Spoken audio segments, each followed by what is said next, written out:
Awesome. Alright, let's get this shit rolling.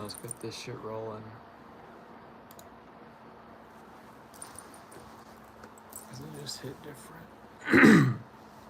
Alright. Well, I need you to work, computer. I need this stream to work. Hello, hello. Welcome in. Welcome in, welcome in, welcome in.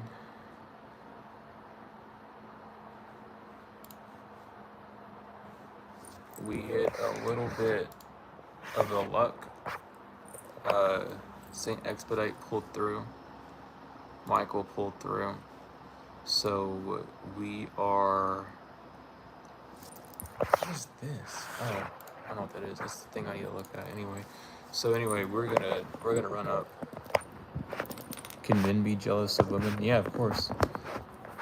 Men can be jealous of women. Women can be jealous of men. And jealousy is just an action that you receive, well, an emotion that you act on based off observation. So yeah, you can be very jealous of a woman if you're a man, and vice versa. Welcome in. Welcome in, welcome in, welcome in. Let me pin this real quick. And we are good to go.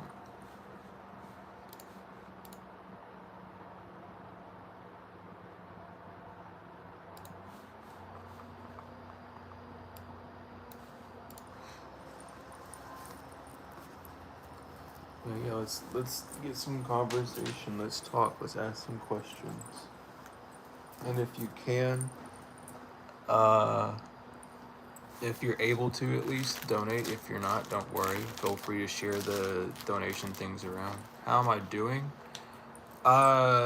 Still stressed. Still a lot better than before. But just, you know how it is. Just a little stressed. Some things ended up working out.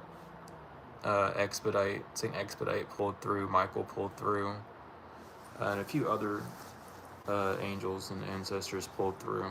So we're just following more instructions. This is going to be a longer stream. I don't know how long it's going to be, but it's going to be longer than the 2 hours that we usually do.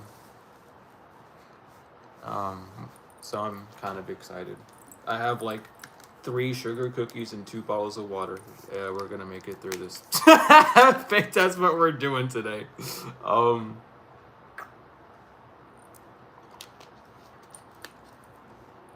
That's the vibe today.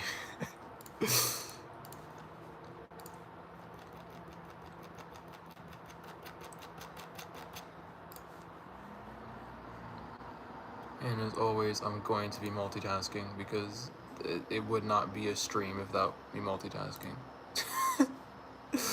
It would not.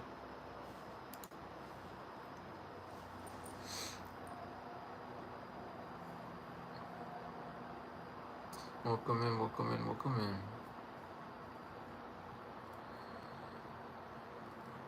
Oh, goodness.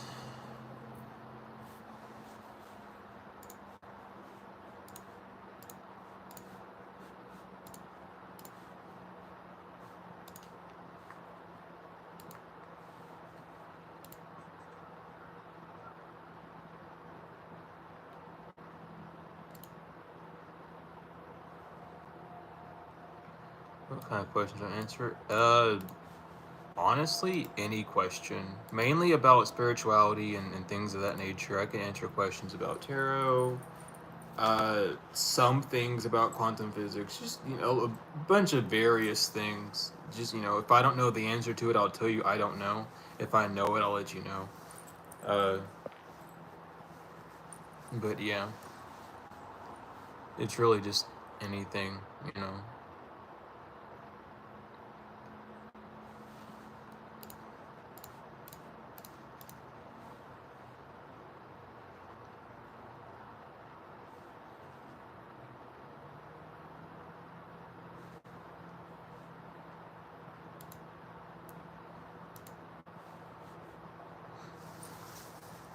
We talk a lot about a lot of stuff on this channel, regardless, so. I probably will have a video on it too, somewhere on the channel as well, even after I answer it. So it's always good to check and snoop around.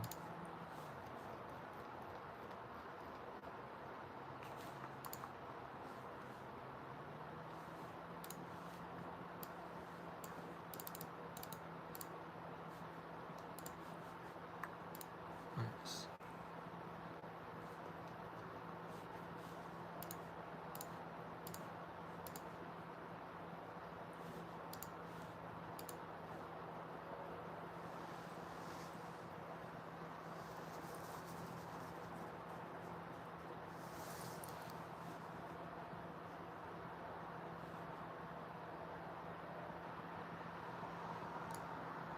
I'm glad.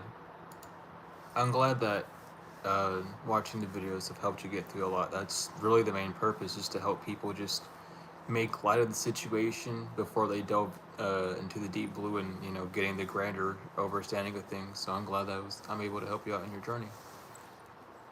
And welcome in, welcome in, welcome in.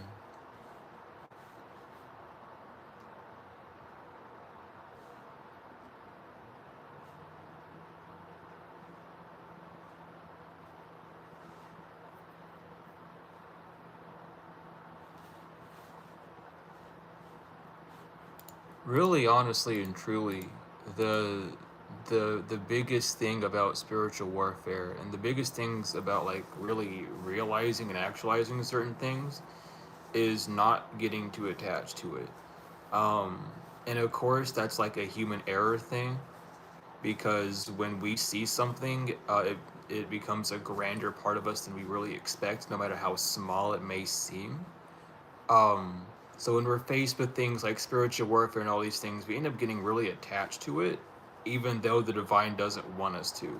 Because I mean, you'll see in every message, everyone says like, "Oh, you're protected. Don't worry about it," and that's a true statement to say. It's just we have this weird infatuation with trying to know the unknown and gauge the external whenever that's not very possible. It's the same reason why when a weatherman says, "Oh, it's gonna rain," it doesn't rain. You know what I mean? Though it's a possibility, though it's there, and you know it might be happening somewhere else. It's not always going to be something that's going to directly afflict you. Not to say again, like not to say that spiritual warfare isn't real, but we grow really attached to it, going through it, because it's a different type of experience, and we in our how our brains work, we like to break down and digest things, because that's what the brain's function is. So we end up getting really attached to it until we can figure out every moving piece, which isn't always going to be exact, because even though uh, tarot readers can pick up things, it's all about energy, and if certain energies within you and that other person isn't um, changed from its original state, that's all that will be picked up. So it's important to keep an ear out and an eye out for that as well, because a lot of times when you pick up on this energy of someone still doing something, it's more of them thinking about those actions, and instead of healing from it and letting those actions just be bygones within their past, and just help them to evolve and grow better, they'll end up just overthinking on it and panicking about it that way, mentally panicking about it. And that doesn't have to be like anything external, but a lot of times within reading, because I've noticed it too, even reading a lot of things on energy, the past energy, even though it might seem like it's present happening in the present time, it's really just appearing because both parties are thinking about it in two different ways, and you're just there to experience like the other half of yourself that's experiencing it, which would be their internal behavior, because you're only able to experience what you desire to experience from it and all these things. What's up with Succubi and such? I will. Let me hold on. I got really distracted after reading that. My apologies. I don't know what happened. Anyway. This game on Discord content.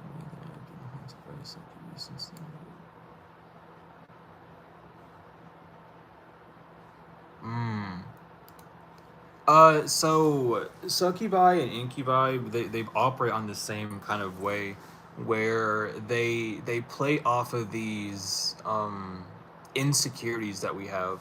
An insecurity maybe you want to give, and you have to remember as well, there's also like accidental succubi and incubi, which is why again you can't really blame the flesh or the person and their actions. You just have to really take accountability for what you might be feeding into. um, but a lot of them play on that emotional response where they need you to feel deprived and then to like bottle feed you in that sort of way. But um, a lot of times, especially with Discord, like scams, how you mentioned on Discord, someone messaged you about that. Um, a lot of times, people will be very tapped in spiritually, but they'll just use their gifts for that purpose to just tell people, "Hey, you're doing this is happening in your life, and I want money from you to show you how to get rid of it, or I want money from you to, I don't know, do like a reading for you on it or something." You know what I mean? So a lot of people, even though they might be very accurate with it, they're just doing it to just have some sort of financial upbringing. That's the whole like skeptic zone about it.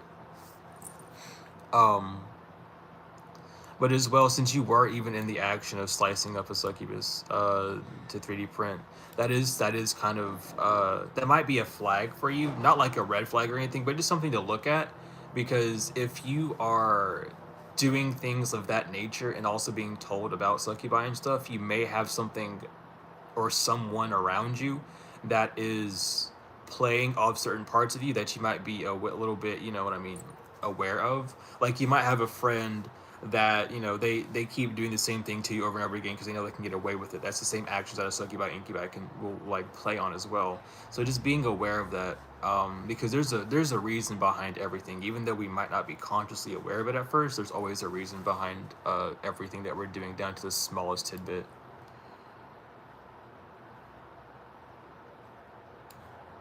Uh, I don't really, no one, I don't really believe anyone's targeted for a specific destiny, because we all have our own unique destinies. The only real reason someone would be targeted is because of jealousy. Maybe you get with someone that's more of a suitable partner for them than the partner that they have, whether that's body type or however. Um, no, of course, I got you. But a lot of people who try to do destiny swappings are just people who don't want you to live out the life that you have. They don't think that you deserve it. Maybe you came from like a low income family, or you're a different race or ethnicity or whatever, and they just don't believe that it fits for you.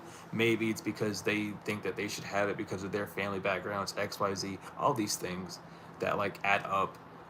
It's really just about jealousy at the end of the day, because stealing someone's star, stealing someone's shine or light, is all just about burying them underneath everything that they've gone through in the past, and trying to add more trauma and more pressure on it in the present so that you don't move forward with it. Um, for instance, a lot of people who read tarot and that's like their destiny, people will go around and try and throw magic at them, and you know, put them in certain situations that are stressful or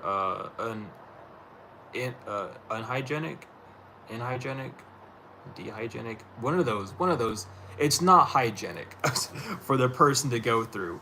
Um, and and you know, that person who's going through that has two options really, which is to either crumble to the pressure and to choose a different way of being, not, you know, having any form of trust or safety within the divine, and really just being attached to the physical in that sense, which would be worked on if you wanted to.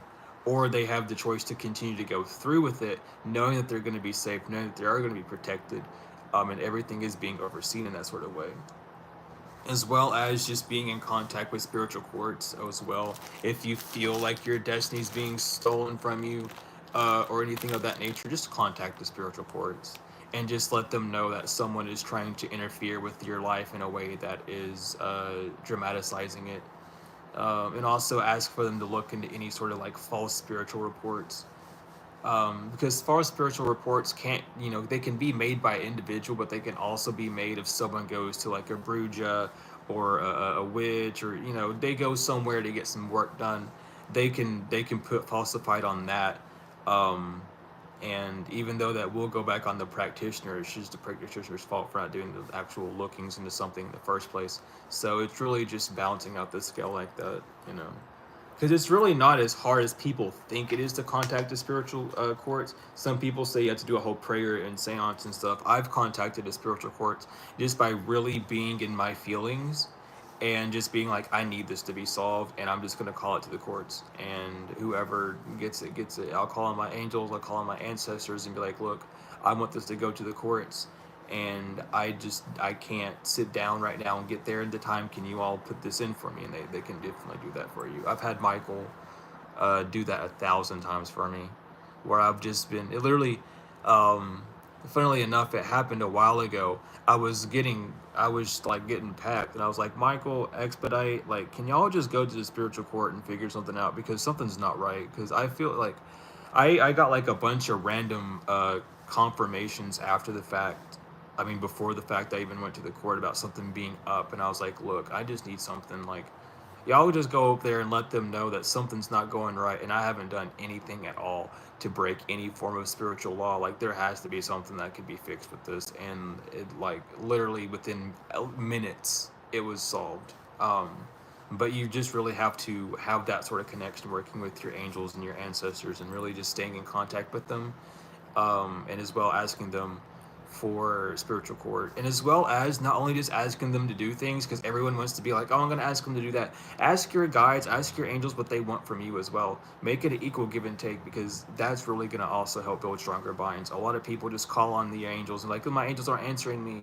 It's because you keep calling on them without offering them anything. And the best way to offer something is with some form of sacrifice. And that sacrifice doesn't have to be animals anymore, even though some people will still do that. That sacrifice can just genuinely be you asking, what do I need to change? What do I need to let go of? What path do I need to take for these things to work out better for me? And then that's all it is. You know what I mean? And then it's not that complicated, but again, no one talks about it, unfortunately. And it needs to be talked about, especially if you're going to be spiritual and live this sort of life and stuff. You got it, like, come on. But people don't talk about it. They say don't worry about it, but you should worry about it, because it's the same thing about the court system in real life. It can be a very good protector for you, and people can definitely fucking lie on you and stuff. So you like, you know the spiritual law, you know the physical law, you know the physical law, you know the spiritual laws. As above, so below, as within, so without.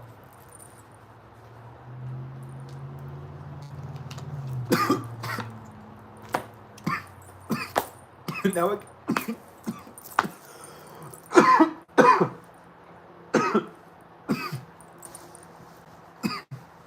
Awesome. I forgot how to drink water for like a split second.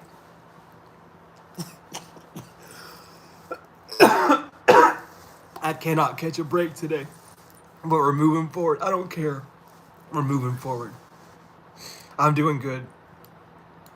Despite the fact that I just swallowed water down the air hole, and I'm straining myself trying to talk, I'm doing well. I'm fine. Sometimes that just happens, you know? Sometimes you just swallow water the wrong way. It is human error. Definitely contact the... I hate... Definitely contact the spiritual courts, Mary. For sure. And if you don't know how to, or you don't really want to, email me. That is a service that I offer. It's donation based, it basically meaning it's free, but it's donation based if you wish to. Because there's a lot of things you can do with the spiritual court. There you can do so much with the spiritual court.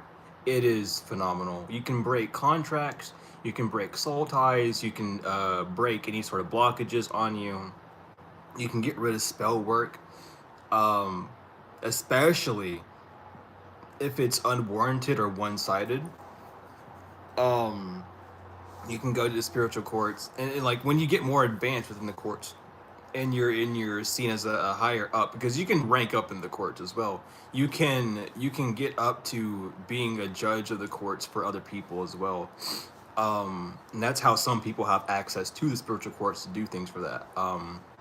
I used to do a lot of judging within the spiritual courts, like 4 or 5 months ago, and I haven't really been called for that anymore because it's just not really something I do anymore.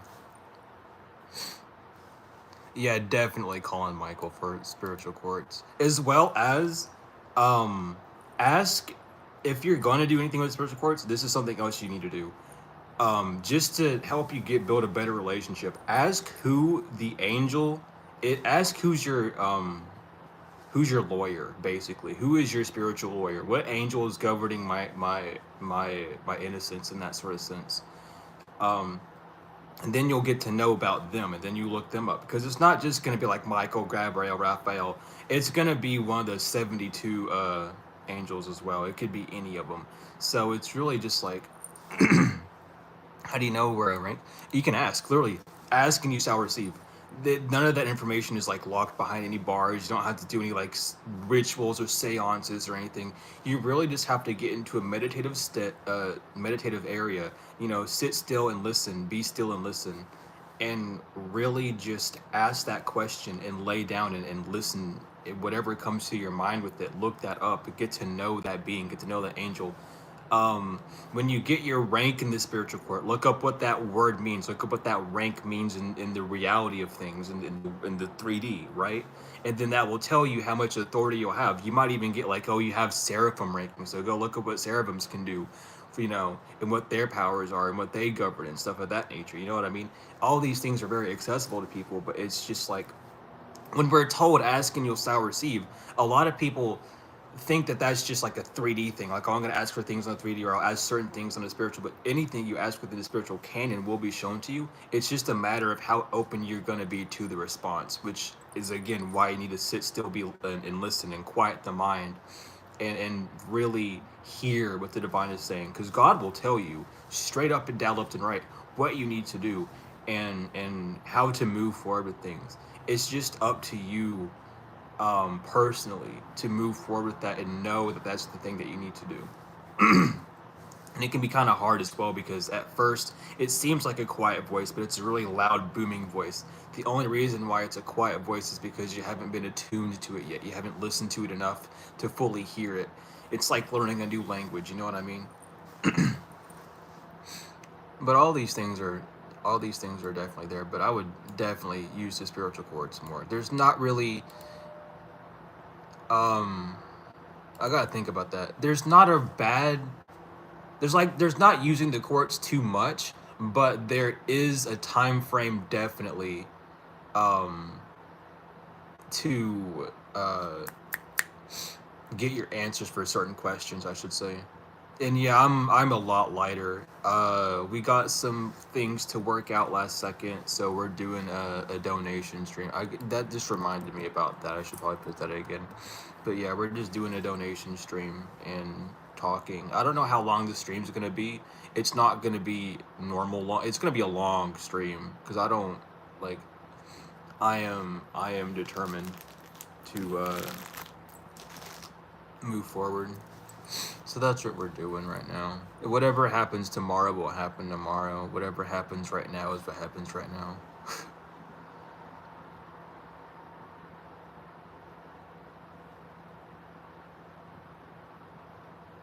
Oh no, you're fine. I didn't. If you said anything in the chat, I didn't see it, so you're all good. Is there a spiritual meaning for earthquakes? There is. Um, do I remember what it is? No. But there's like I think it's a biblical. Let me look up. Let me not. Let me not just say I don't know. Well, what the fuck? Okay, so okay, it's a sign of power, presence, and anger. So definitely shaking things. Well, obviously shaking things up, duh. But especially with it being a 4-4, you can take 4-4 as just being two individual fours, or you could add them up to be 8. There definitely is a lot of tests. This that the earthquake could be assigned to you as an individual, that you're being tested with something, and something new is going to come to put you within a like a new element or a new state of mind, a new state of being. Or it really could just be you needing to see your time better, using your time more appropriately. You know, it just really focus on how it is for you at that point. But in a grander scheme of things, it does represent power and change and anger in that sense. Well, God's wrath, I should say.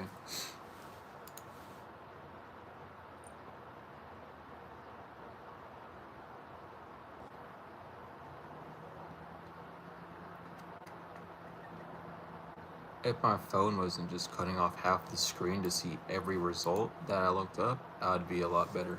But yeah, no worries. I'll answer anything if I can. If I don't know it, I'll say I don't know, but I'll probably look it up as well. I don't have an excuse not to look it up anyway. I mean, my laptop's right in front of me.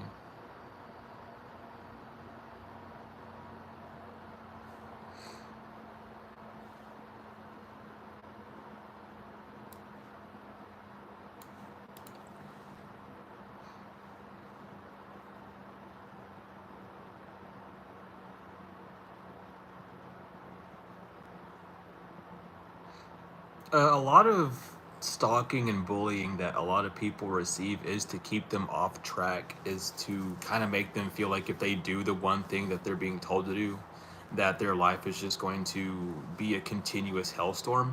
And that's not really the case. It's just a step within that process. But really asking is because you can ask for it to stop, and it really depends on the individual and how they accept things. And thank you for the donation. I greatly appreciate it.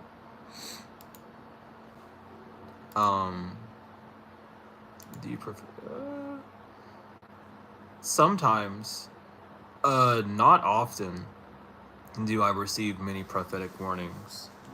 I have before, and I've definitely talked about them, but in general, I don't receive them that much. That's not really my area, but I do sometimes get them, and I talk about them whenever I do. I need to turn the heat on. I'm freezing, and I don't want to freeze right now. If I have the choice.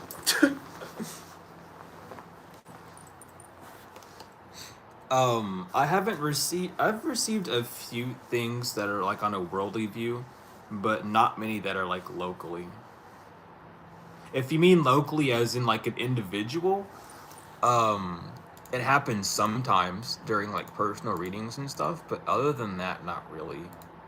It really all just depends on the person and what's going on, and if I just need to say something or not. um, but I always keep an open ear for it. I always try to.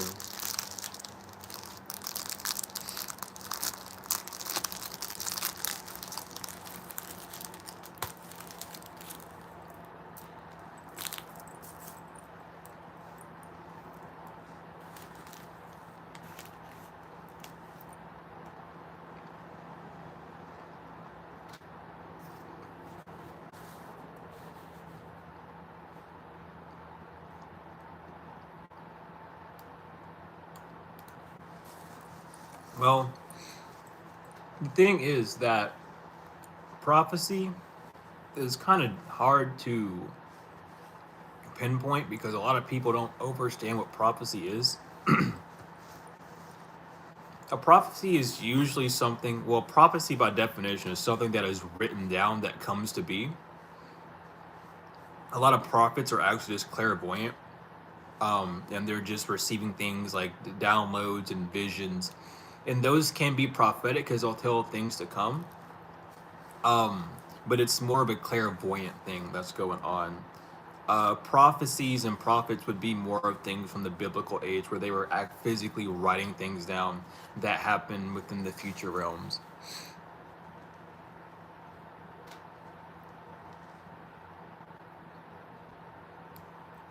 Yeah, I'm aware of the prophecy that's going on with divine unions. I haven't talked about it in a while. I talked about it a lot when I first started the channel, and then I kind of just it just hasn't popped up anymore for me. I've just kind of it's not been my area. How's my spirit? It's lifting. It's doing a lot better. A lot better. Oh my god, I was devastated. I was doomed. And I'm a lot better now. But yeah, you can definitely get prophetic dreams though. Those are things. But it's rolling off of the clairvoyant. If it's a prophecy about someone or something, you would be talking about it on like a platform. You know what I mean? Well, not necessarily. You could be. It's up to you what you want to do with that information, obviously. But you would have some form of like, I know this is going to happen, and then you would know it. A lot of people who are clairvoyant prophets in that sense, they'll get those reoccurring things, and then they'll go to a bigger platform to begin to, tell out to the public. But it's all about just how you decide to work up with it. Some people just keep it to themselves. Some people decide to take it to the mainstream to help them out. It depends.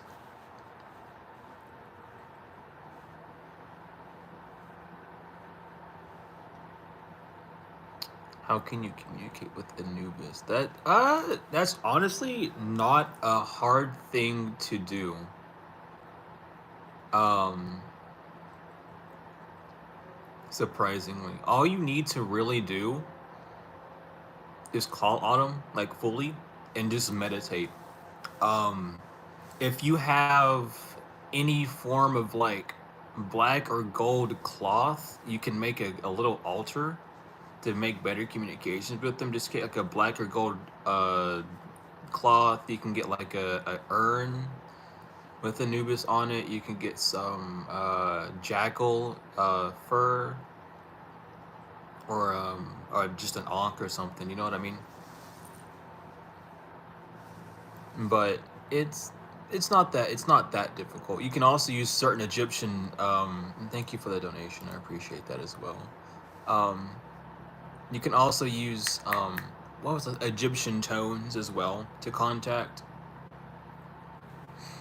Um, so yeah, um, it's kind of hard to describe how to talk to certain guides because it really depends on who they are, what their origins are, and then how you're relating to it. You know what I mean? Because they'll meet you halfway with like knowing who you are, but you need to know who they are and what they like as well, and meet them like middle ground. So like, if you don't have a black cloth or jackal fur or an ankh, you could just get like a piece of paper and draw an ankh on it and meet them halfway like that and be like, I'm doing my best to reach you. Like, this is all I got right now.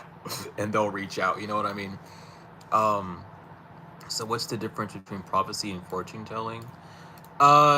Fortune telling usually involves trying to predict the future, which is not prophecy, because prophecy isn't predicting, prophecy is knowing. Prophecy is something that is solidified within time. That's why it's usually written down in text so that it can't be rewritten over time, right? That's why a lot of prophets go make videos about these things, because it's not, you can't take back the words that you said. With fortune telling, you can go, oh, maybe this is going to happen. No, with prophecy, you know something's going to happen because if you fully experienced it, you know that something's going to happen. It's not like a maybe. That's what fortune telling is. Also, fortune telling is more of an art of reading the stars. It's more of a gypsy thing than what you would think. Gypsies used to fortune tell by reading your stars, and not like your zodiac, but the constellations that were above your head where you were born. They would need exact coordinates of your longitude, latitude, and stuff, if that was possible, of course. But they just need to know where you were born, on what day, and they would, if it was around that time or like around this time that those stars would be aligned or out, they would go out there and read the stars in person for you. A lot of them used to do that. Are there reincarnated God and gods on this earth at this time? Yes, there are. There are a lot, actually. A lot more than you would want to think. Some of them aren't in one vessel. Some of them are split up into many vessels. Some vessels are able to handle more than others with certain beings in that sense. there are very few avatars, and the avatars are the ones who are directly being controlled by that god or goddess, that entity, extraterrestrial, however, right? You know, those are your avatars. The rest of them can be vessels that can harbor that energy for time to time.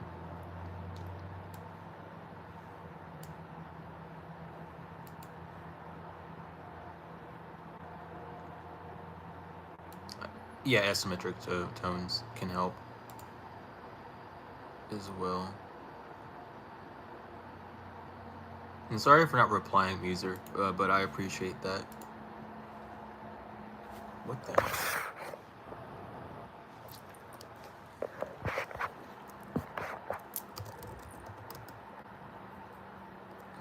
Wow.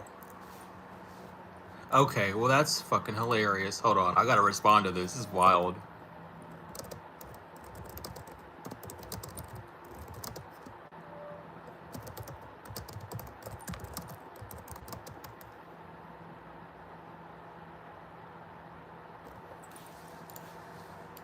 What the fuck? I don't get it. I don't understand why certain apps say that you're a scam whenever people donate to you. That's bizarre. That stuff makes me go crazy. I don't get it. It's just funny. But yeah, that's all of us. Whenever we get annoyed and angry, I try not to. You know, I'm getting a lot better at it. I could care less most days. It really depends on like who I am in that rising.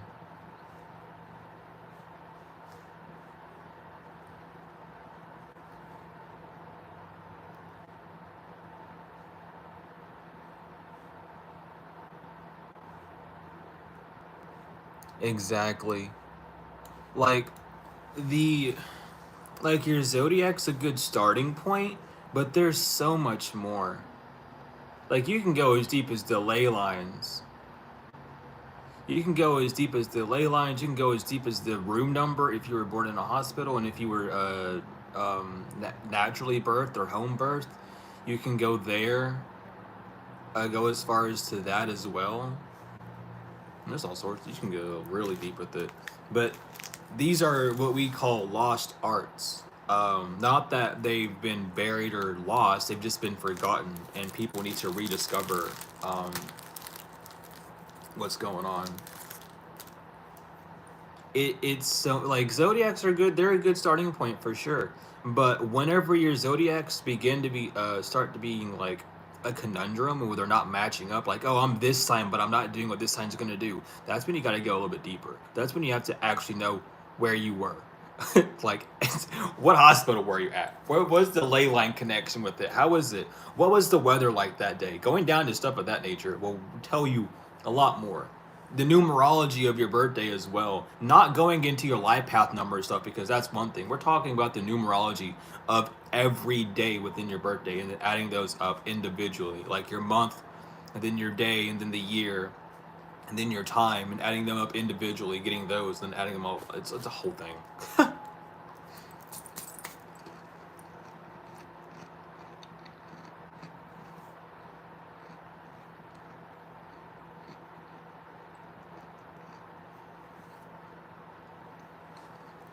um, for betrayal, not really. It's not important for everyone to evolve. Some people need to betray people. Some people need to be betrayed to evolve. Some people need to be pushed to that limit. In the grand scheme of things, it's helpful. But to those who have already learned those lessons, it's not needed. And you haven't really learned the lesson of betrayal if you continuously are betrayed. You know what I mean?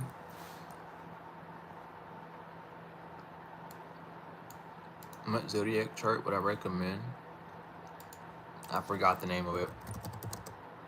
Let me look it up.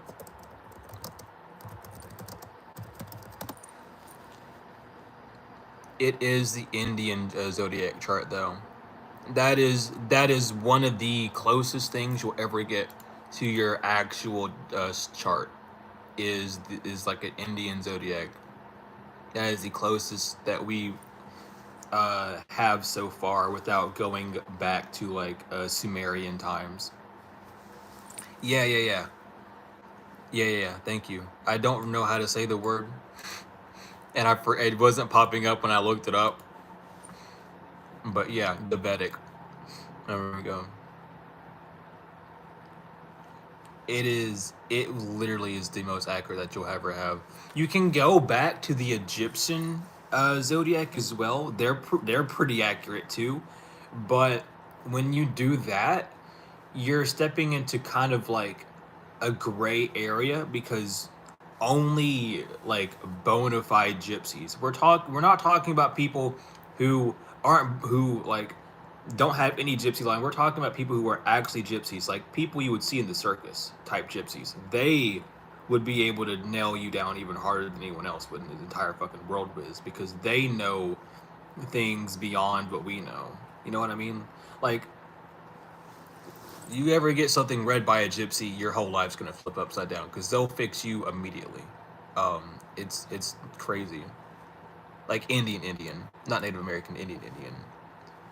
But how can one find their life mission? Uh, that's adding up all your whole birth date all together. That's just your month, your day, and your year added up all together, and then solidified down to one number.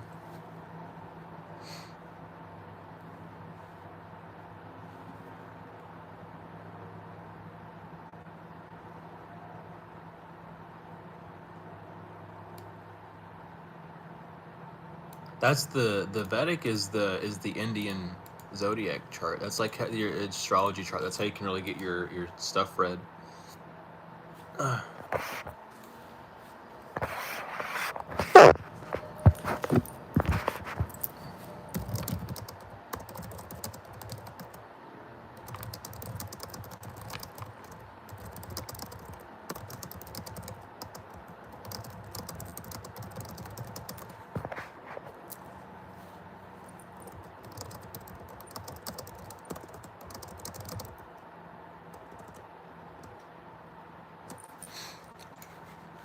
I love multitasking.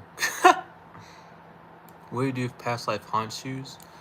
Um, a lot of times when your past life is coming back to haunt you, whether that's memories, dreams, however, it's there to show you that you're either passing a boundary from your past life, or you're about to experience something in your past life that forced you to quit. Um, and it can also be symbolic. So let's say you're having a lot of past life issues and you're just remembering your past life death a lot. That doesn't mean you're going to die necessarily. That just means that you're evolving past a certain point that your past life self couldn't do. And now that you're at a certain stage, you're able to move forward with that.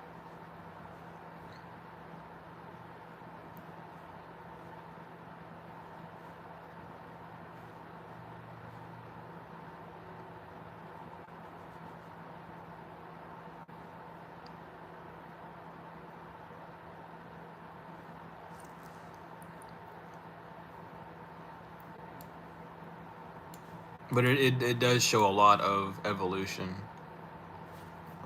within the self.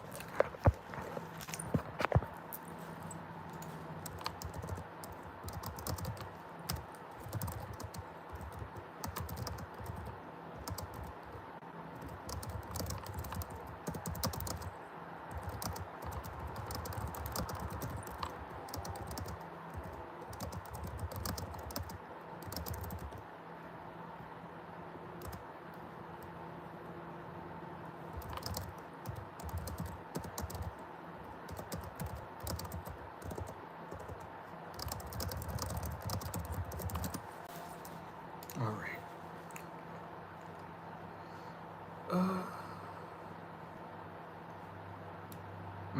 That could be a few things.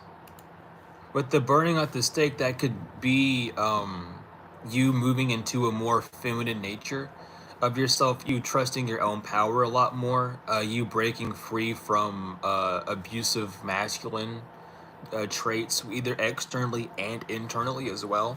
Um, it can mean a lot of things. With the fire, that could do a lot with passion. That fire could also do with like resentment and anger that you may be having.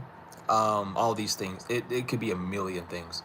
Um, how do you know if you are on your last life? I don't know. I do not know. Because I've had a million times where I've said this is going to be my last incarnation. I don't care anymore. But I don't know if that's like an ego thing where I'm just saying that in the heat of a moment, or if that's actually the truth. Um, I guess you could go to the courts and ask that. I don't know. I'm not too sure about that though.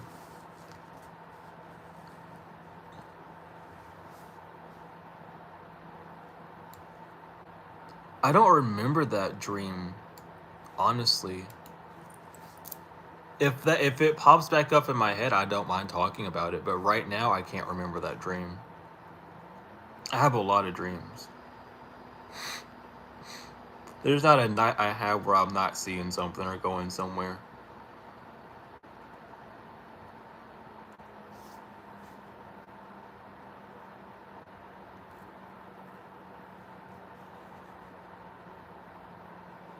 But I'll definitely look into it.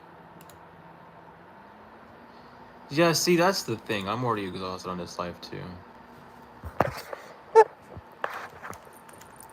Sorry, I keep moving my phone because I'm multitasking and I can't see the bar.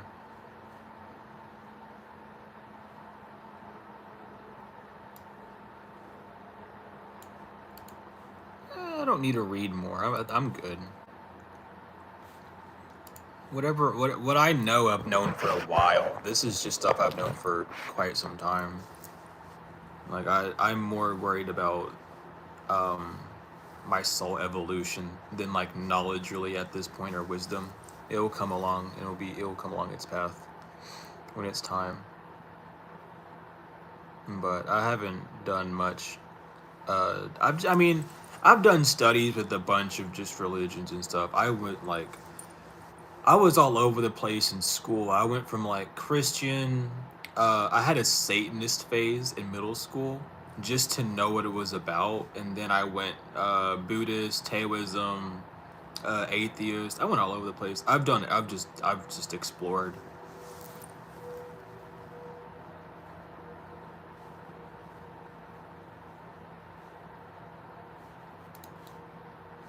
I like to read. I've just not been reading. Is all.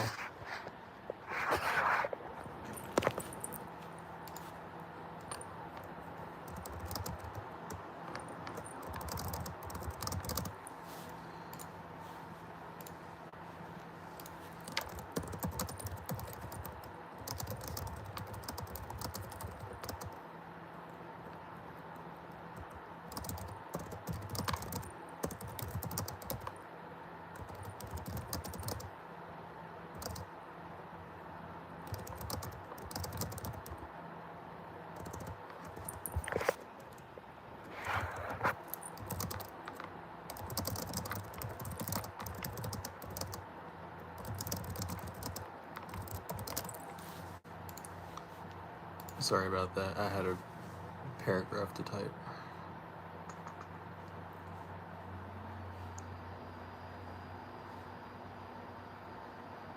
Yeah, that's kind of how reading is for me. I don't really read to learn much new. I just kind of do it to like to touch up on base. You know what I mean? Like I have the Dalai Lama book. Do I ever read it? No. Have I read it? A little bit. I haven't read it all the way through, but it was just to show, okay, so this is what I'm doing. I'm on this sort of path, so I just need to keep moving forward with this and do X, Y, Z, and I'll be fine. It's all just like a refresher, because it's really all the information that's ever been written ever is in here somewhere. It's in your mind somewhere. You just have to dig deep enough into it and clean it out to really understand and get to it.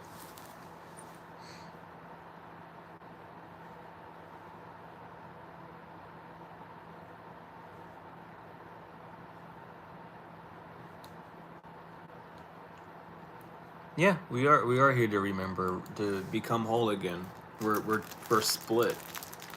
We don't remember our other part, our other half. We only remember the physical in our past, which is irrelevant when it comes down to spirit, because when you talk about your past, well, you did pass.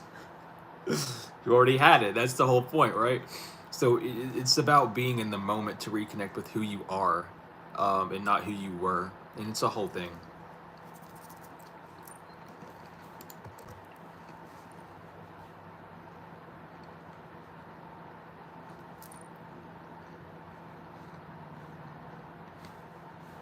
What is mind? What do you mean by what is mind? Like, what does mind mean? Or what is the mind? You know what I mean?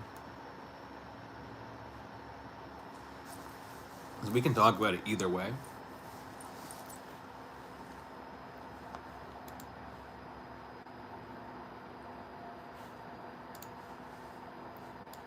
Can I just make this smaller so I can fucking see the message? Okay, I can. I'm tired of moving my damn phone.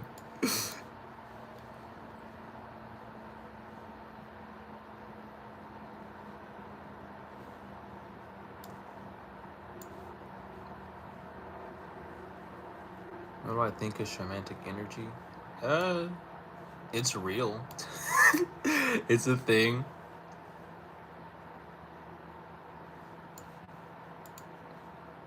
Well, there's the rational mind or the intuitive mind, because there's two minds. You know what I mean? The mind in a whole is the operating system of what you're in. It's how you think, it's how you walk, it's how you talk, it's how you operate. It's what's controlling you. You are a mind. You know what I mean? It is you. The ego, in this sense, is your mind, is a mind, and that's you. Well, part of you, because there's another part of you that you're not paying attention to. So there's two of them. There's the rational mind, which is the part of you.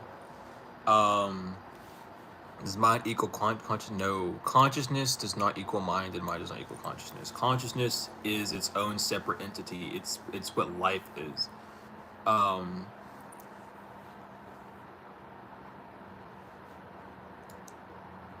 The consciousness of an individual is not really based off of like intelligence. It's based off of who they are, if they're living or not. Consciousness is a living being, a living spirit that we all have. In that sense, like when you lose consciousness, you don't lose your mind, you black out, right? You lose your visuals, you lose your sense of being, you lose your sense of time, all that stuff.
That's not how you spell that word. And it's whatever. It's close enough. If the mind is not you, then who are you? The mind is you. You are the mind. You are a mind.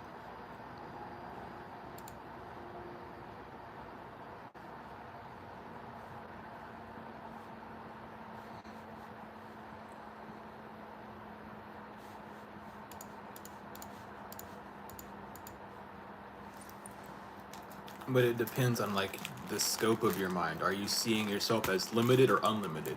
And within that sense, how are you limiting yourself, and where are you allowing the unlimited parts of you to go?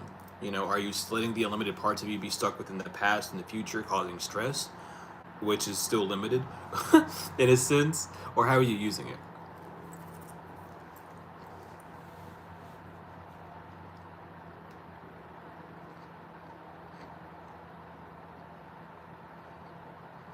No, mind is mind. Mind is not. I mean, if you want to say the mind is part of the mind, sure, but that's because the mind is a whole thing. There's two parts of a mind. A mind is a full thing. There's two parts of it. The intuitive mind and the rational mind. Which would be translated to the intuitive self and the rational self. Because those are just one halves of the other part of the mind.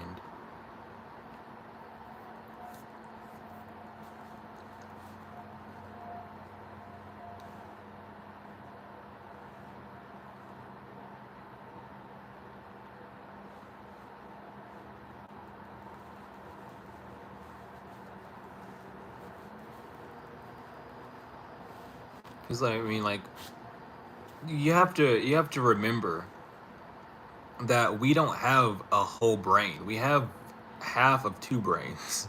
We have the right half of the right brain and the left half of the left brain. And then we have our gut, which is its own little mechanism on its own, but it communicates very strongly with the brain. Primal is not intuitive. Primal is rational. Intuitive comes from the divine. Primitive comes from the flesh.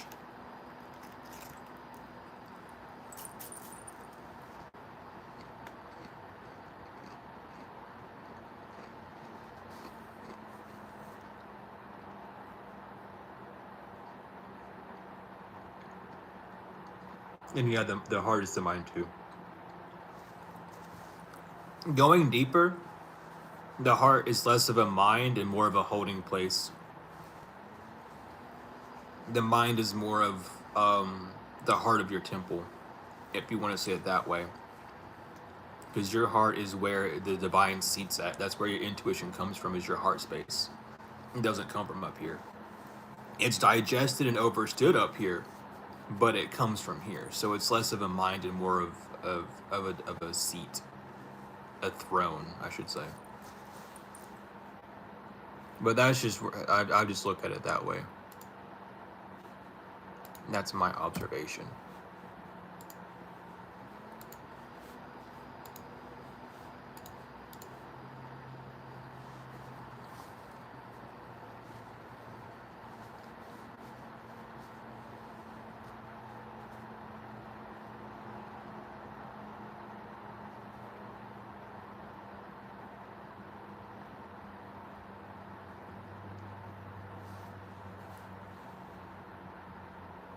Always go by feeling. The first thought you will receive is a feeling. That's one that you really have to get a grip on. Is the first thought that you get is a feeling.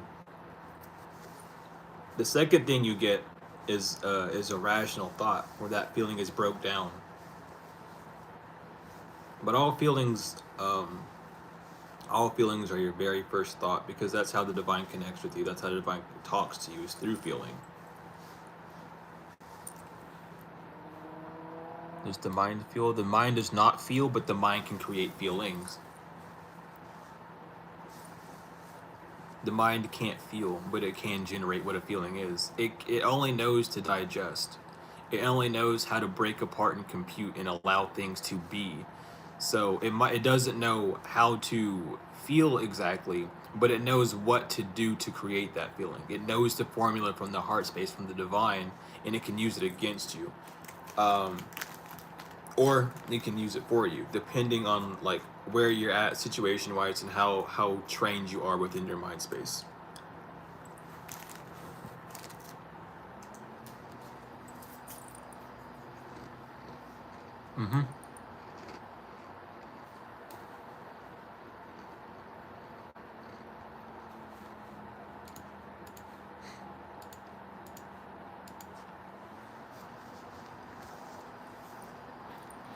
I should not be eating sugar cookies, but I want to, and they were free.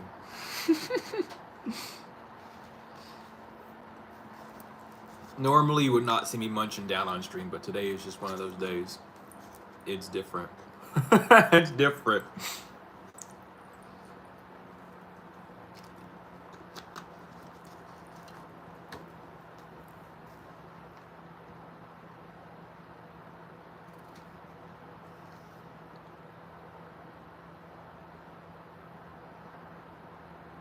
Sugar cookie stream genuinely. Welcome in.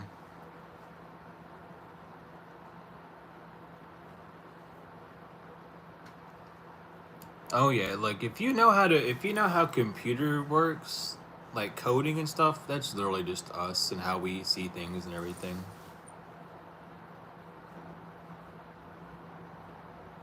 Yeah, primal is connected to the whole body parts of communication. Intuitive is in a different way.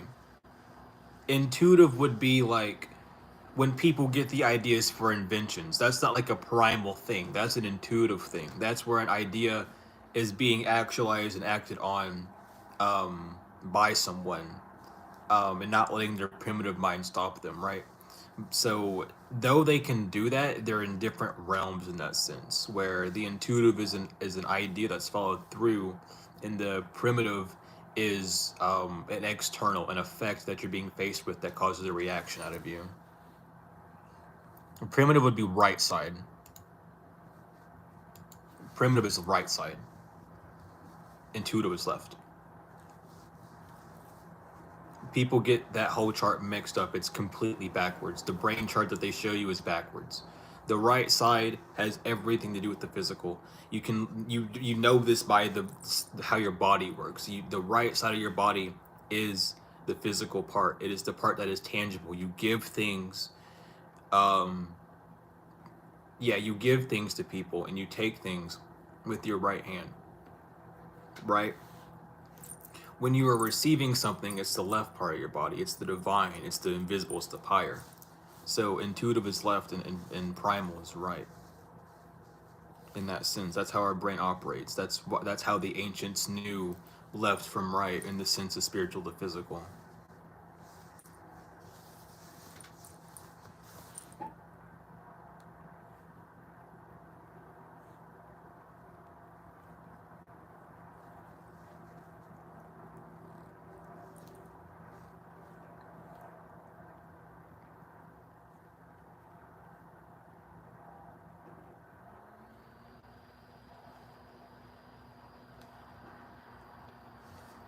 Yeah, a lot of the charts and stuff that we have are like flipped and mirrored. Like if you look up alchemy art, you'll see some alchemy art with the feminine head on the left and the masculine on the right, and that's the correct way of it being. And other times you'll see with the masculine on the right, and it's because the image is actually mirrored, and you can tell that it's mirrored by looking at the surroundings of that image as well and breaking it down in that sense.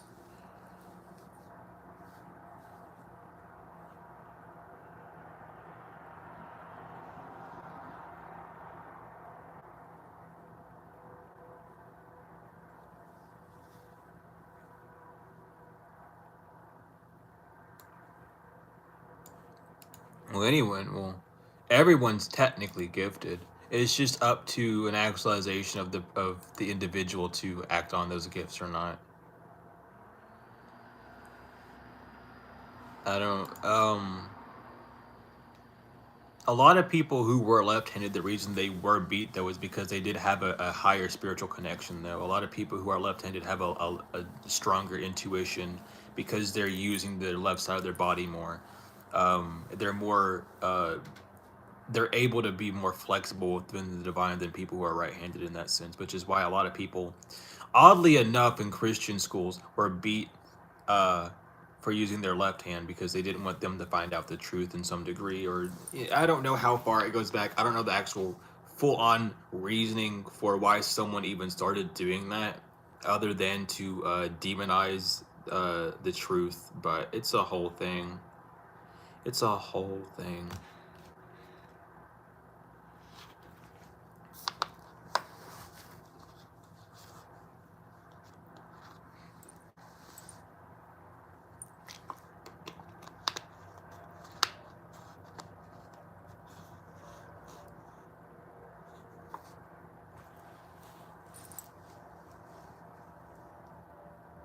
Yeah, I mean, of course they fight each other. It's a whole thing. Like they don't, like people will do that all the time.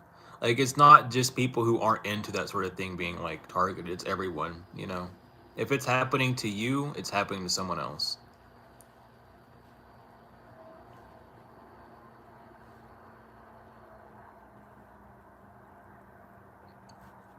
Of course, that's what we're here to do, is to talk, to get the brain running, to get the brain moving.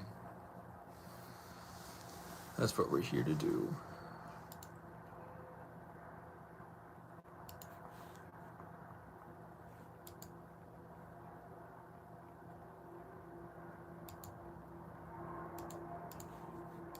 I messed up. It is a whole thing.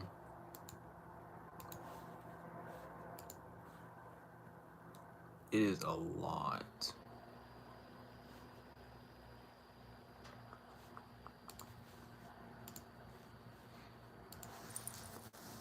That's the whole thing with holy, you know? Holy is really just WHOLEY, because to be holy is to be whole. It's the word. You know what I mean? People just spell it in different ways to give it a different meaning, but it's the word that you're using. This is why English is so fucked up, because you'll use blue and blue, but they're the same thing, right? It's just a matter of how you spell it. But when you're speaking, you don't have that spelling allegory. You only have what's being said, the vibration. So it's up, to the individual to pay attention to that. All these things.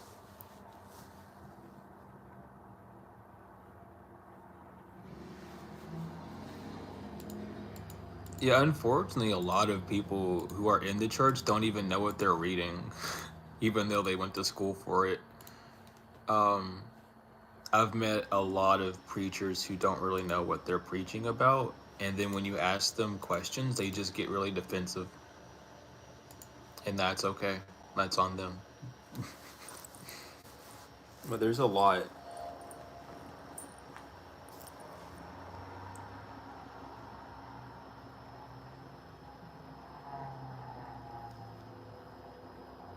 Yeah, cursive is its own thing. Like, that's why you sign documents in cursive. It's a really good binding agent. To say, I guess you could say it that way. You know what I mean?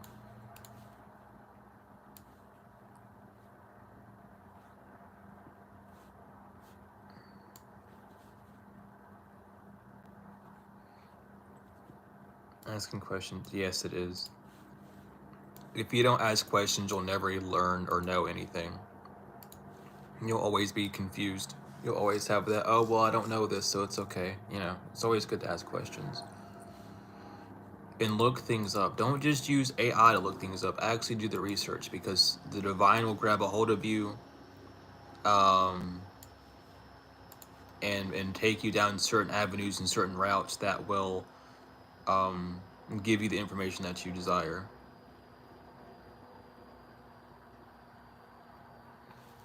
And that's like the main thing people are missing when they use AI a lot. They're missing the actual divine connection. They're getting the information, sure. Is it going to be all correct? No.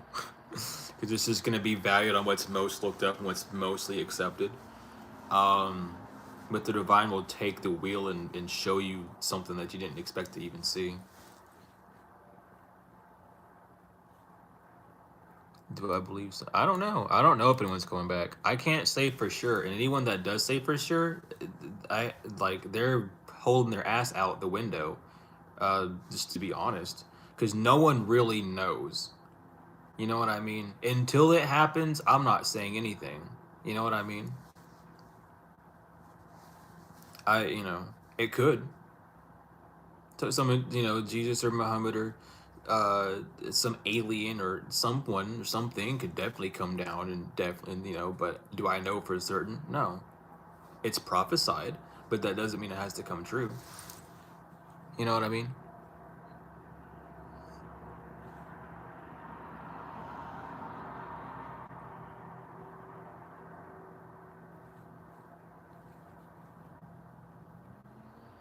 Yeah, I forgot all about the whole Aleister Crowley and Golden Dawn thing. I'm pretty sure that happened around the same time that his dumbass opened a portal. I don't mean to just, spit on his name like that, but Jesus, man. He should have stayed off the He should have stayed off the methamphetamines because he had too much trauma from his family to be doing that stuff in the first place. And then he just opens a portal because he got mad. Like, to sum it and to make it basically that's what happened. He just got really pissed off and wanted to prove to people that he could do it and then did it. But he was ramped on drugs a lot. Anyone that knows anything about Aleister Crowley knows that that boy was on drugs. He was pumped up. He was not a good guy ultimately, but he was very intelligent. He showed a lot of the arts and did a lot of things that a lot of people didn't expect to have happen or to see. So he was very gifted, very gifted. Just didn't have the. I can't say for sure because it's my opinion at the end of the day. He just didn't have the right mindset. Some people praise him for everything that he did. Other people don't. It just depends on who you are and where you're going. He did, however, revolutionize the Satanic Temple completely. Whatever your viewpoints on that is, he basically started that up and allowed people to revamp that years later.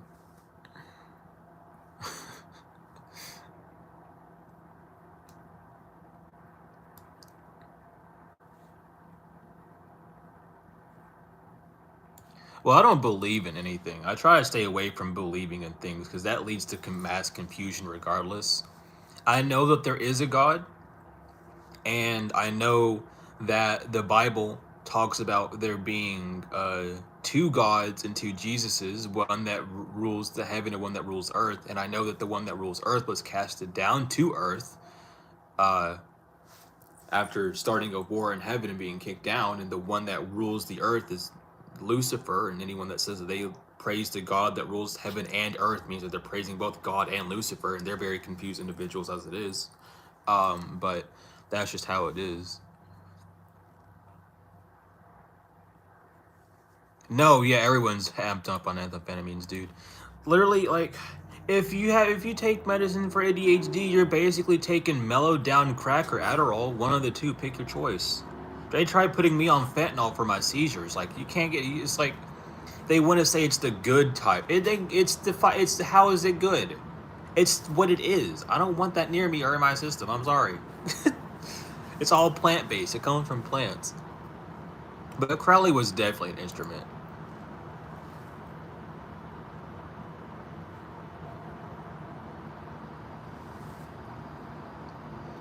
Can you I've heard doctors say it's the good kind. Like, oh, it's this, but it's the good time. How is it good?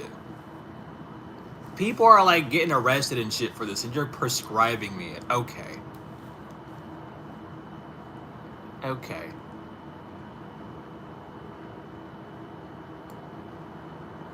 Yeah, opioids are not something to fuck with. I used to have a lot of friends who were addicted to them, and it did not end out too well for them. They're still alive and all, but they just aren't in the best mental state.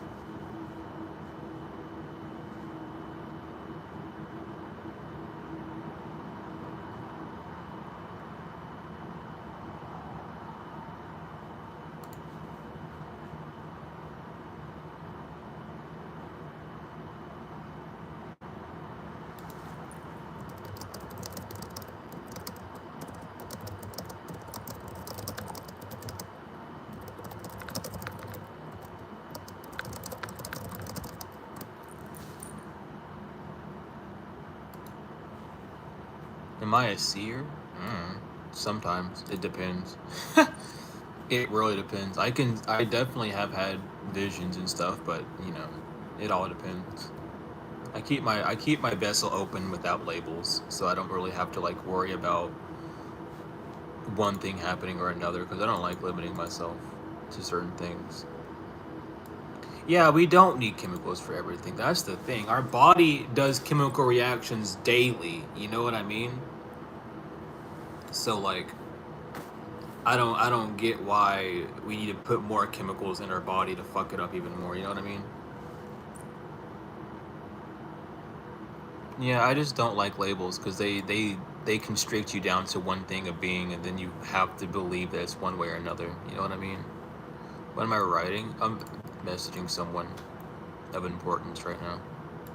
Not that well, I shouldn't say that either. I'm just messaging someone. I'm just keep it a buck. I don't want to use other words than that. It'll get too confusing.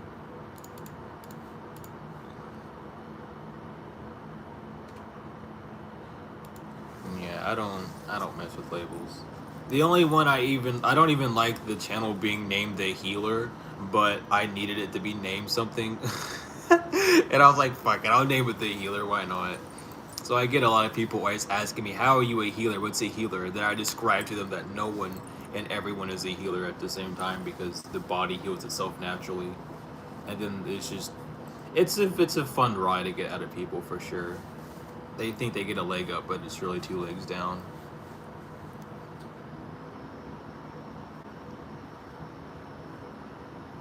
Yeah, you have chemical imbalance. Let's put more chemicals in your body to make them even more imbalanced, and then give you a stabilizer.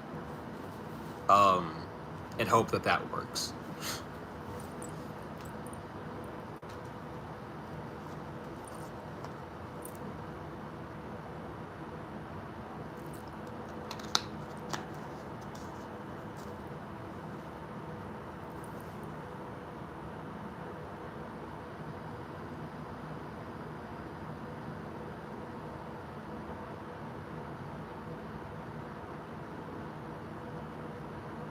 Oh yeah, well, healers and witches are those are just labels though. At the end of the day, anyone can be a witch because a witch is just someone that uses the feminine energy, using things that they can receive and where they receiving from some sort of higher power that can able to be delivered to them.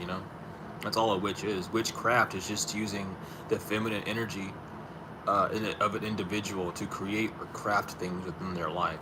Same thing. You can do that same thing with healing, because you have to receive something in order to heal.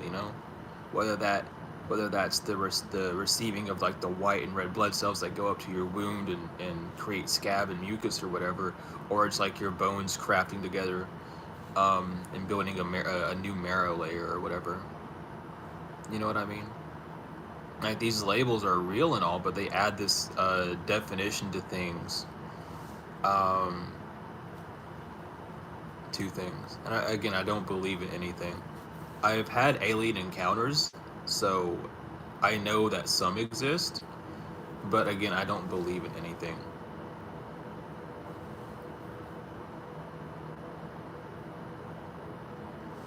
And I do my best not to believe in things. I accept it because even though I haven't seen it, doesn't mean it's not real. It just means I haven't seen it. Whenever I see it and experience it, I'll keep it real, and I'll be like, okay, so it's real for me. There's not a need to be like, oh, it's not real or it is real. That just causes confusion and chaos and a reason for people to be separated.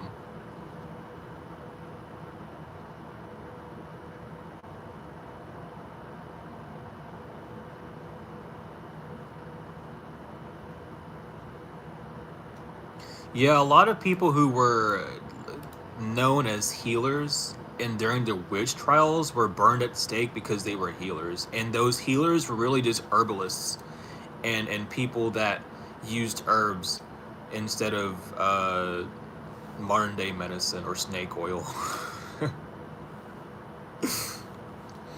So it's a whole thing.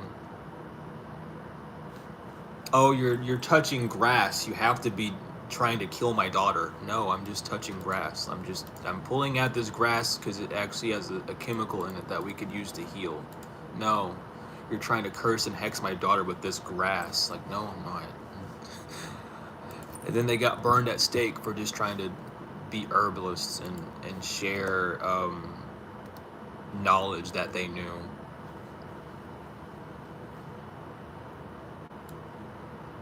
Yeah, it has a biblical meaning. It has a lot of meanings to it, depending, but it is definitely the new earth, if you want to call it that, the new heaven, whatever you want to call it. But the planetary alignment is talked about in the Bible in Revelations 12, where he said, "I've seen the sun and the moon and a new Earth appeared before my eyes. Something along those lines. I can't remember the full thing. But it's around that. Revelations 12 talks about it. What's the oils? The snake oils is people who scam. Snake oils is a funny scam. That's what people used to say. Don't go to a snake oil merchant. You'll get pulled over, and they just kind of scan you.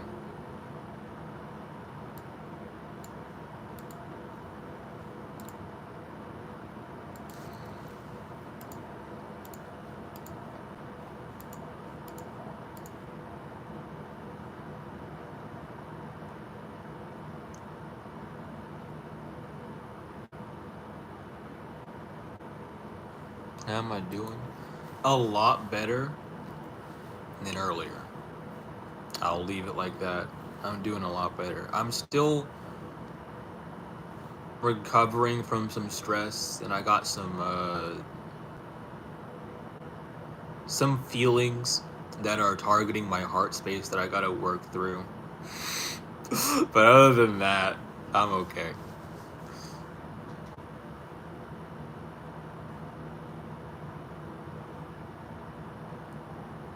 Exactly, Lucy. Pete, that's the thing. I keep an open mind. There's not, like, you have to keep an open mind. If you don't, it's like you're living in fear. Oh, I don't believe in this. Why not? Like, what scares you about it? What is the potential harm that you deep down feel by something needing to not exist? What have you done that goes against that entity's or that being's way of life that puts you in that danger? Is what you really have to ask them. But they probably won't know the answer to that either. So that's more of a question that you have to ask yourself.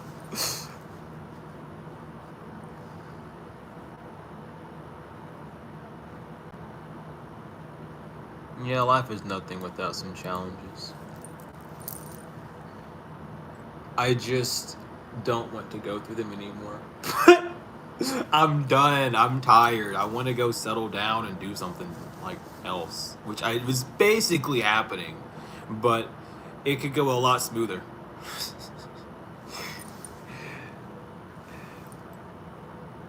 It could go a lot smoother, and it is now, but still, it could go a lot smoother. Everything could be a little bit more smooth. Yeah, I just want to be in my bubble too. I don't want to be bothered by it. And it's not even really bothered, it's just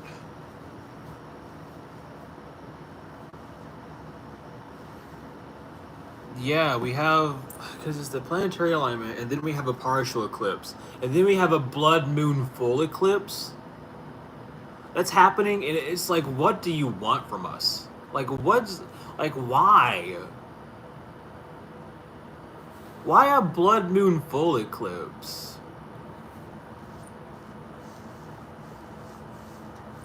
What do we need to get rid of this time?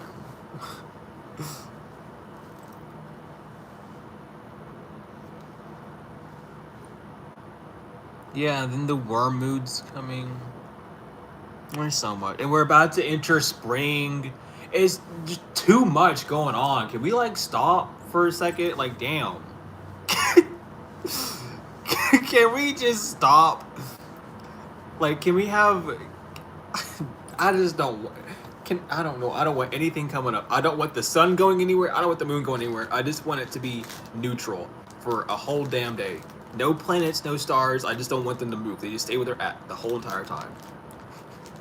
We'll be in limbo for 24 hours so we can all catch a break and breathe, and then we can move forward. Please. But it's happening quickly for a reason, because it's about that time. It's about that time for some people to be picked up and others to stay and to rehabilitate Earth. And that's just what's going on, to my knowledge at least. But yeah, some people are gonna go up, they're gonna go to Nibiru, and they're gonna be trained for the next new Earth via soul. so that when they come back down in a new vessel, that they'll have new extensions and new skills and new abilities and whatnot, and then others will just stay here and rebuild a better physical Earth, so that the ones that went up into Nibiru will have a better and easier chance of doing things. Yeah, everything's going smooth, everything's good. You get, like, look at all this abundance in relationships, and everything's gonna go smoothly, and you're gonna have a beautiful life. But they forget to mention that, like, every planet is currently out, and Venus is in retrograde, and Jupiter's out doing its shit, and Mars just exited its retrograde, and Mercury, it was the last planet to come up in the whole planetary alignment. So Mercury has an effect on things. Communication's gonna be weird for a minute. He's like, yeah, awesome, but can I at least, like, damn, can you take me out to dinner first? Because this is crazy, is what I want.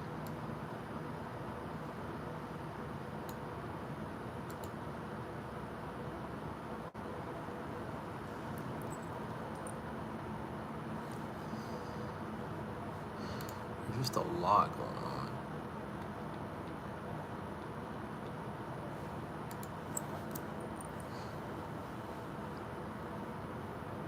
But regardless, it's all moving.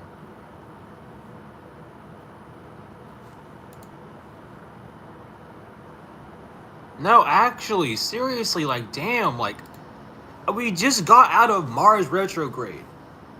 Like, shit. Can I, give me something? Like, fuck. I'm on my wits. We're on our wits end, and they're like, oh, here's one more thing, by the way. No.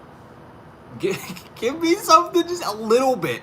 Just the tiniest, like, you get the signs. I want a little bit more than the signs. Can it be a little bit more physical than a sign, please?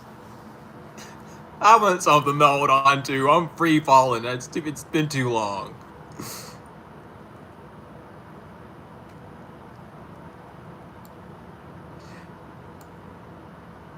Yeah, we showed up to the dinner date, and then they left. And they didn't just leave, they left us with the bill. They went there, they ate, and then we got there. Now we have the bill to pay and no one to eat with. So it's like, what the fuck is like, wow, okay.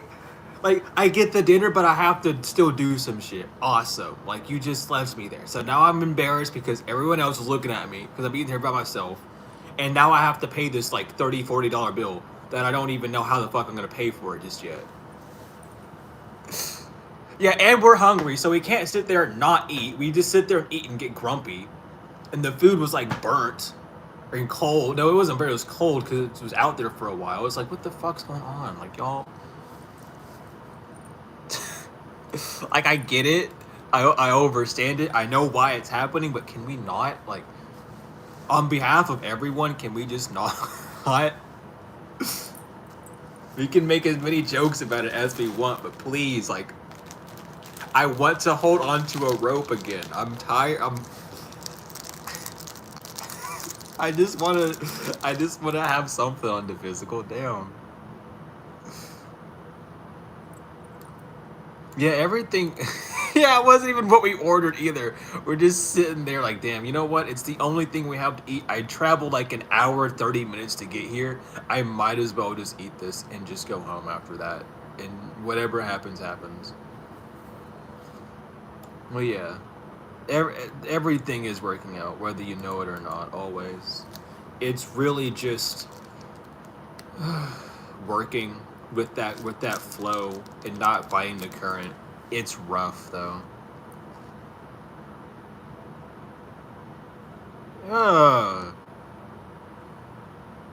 Yeah, see, that's like another reason why I don't eat meat no more at all.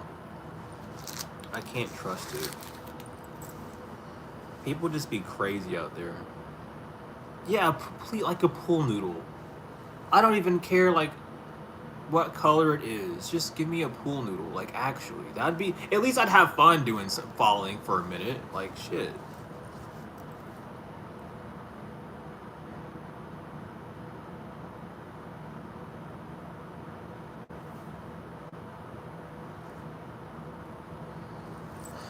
Soon.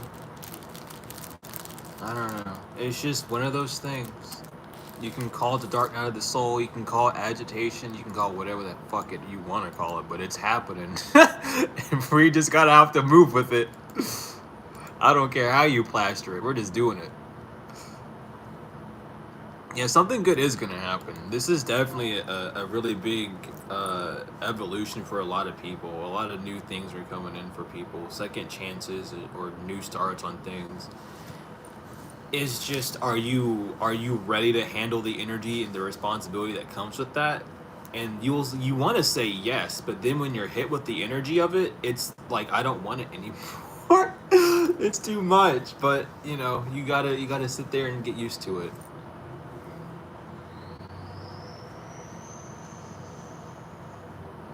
That's how it's been for me, at least. I'm tired. I'm over it. I'm over it, but I'm not, because I'm still in it.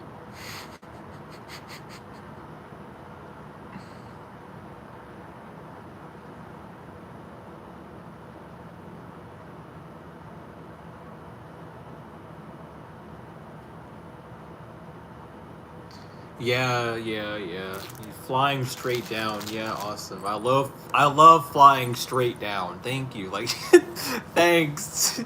You haven't lost your wings. You're still using them. Barely.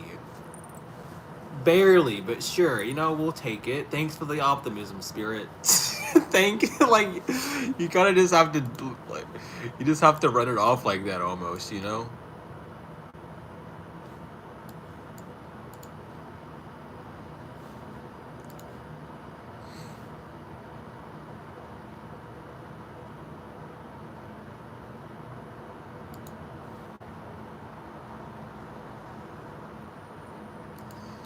Damn.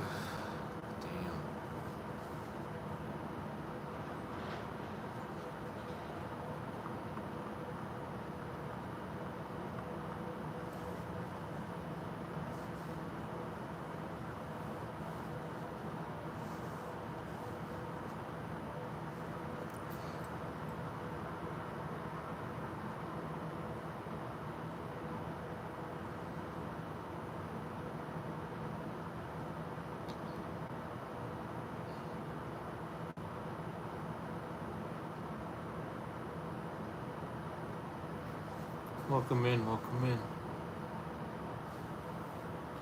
Yeah, I'm happy to be here. Um, I'm happy to be here. It's a lot less stressful today. Well, right now at least. There's just a lot of stuff flying around my brain that I gotta subside and calm down for the time being, at least.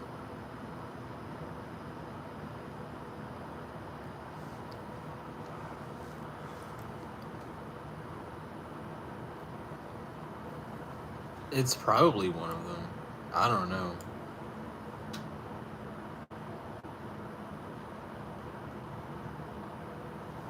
It's been a very interestingly spiritual one. I'll say that for sure. Um,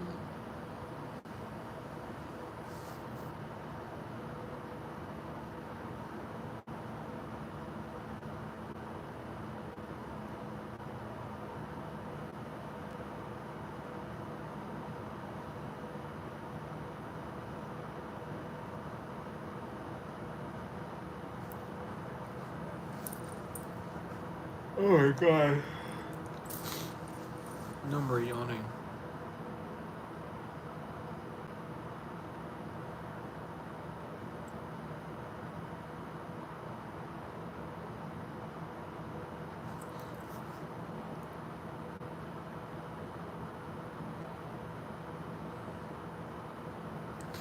It's in that. I gotta go all the way over there.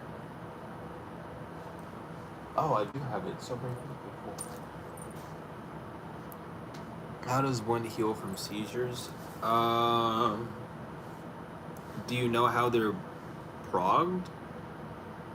What causes them? Because I had seizures. Well, I have seizures that are caused by stress. So I do a lot of stress management detox. There's also certain herbs that can help. I don't know them off the top of my mind, off the top of my head. Um, but definitely go talk to like an herbalist if you know of one, because they can help you with that.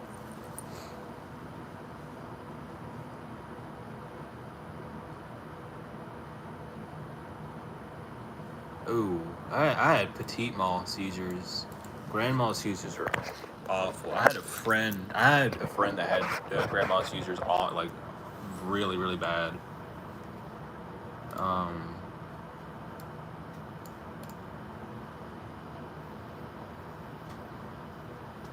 yeah, there's like you can eventually um not have them as often or have them as intense.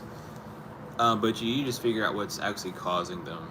Some doctors don't know. It comes down to you kind of picking up on what scenarios cause you to have a seizure, and then thinking really deeply or meditating on like why does this feeling or why does this environment create this side effect? You know what I mean? I gotta get something else from my bag because I don't want to.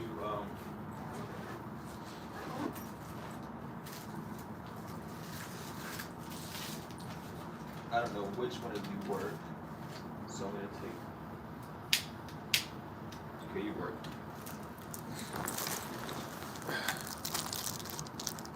It's incense time, is all.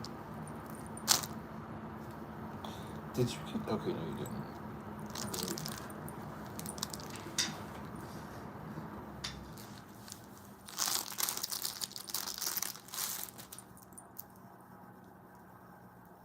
Yeah, Ugh. I remember when my seizures were first being diagnosed. They, it was not very fun. um,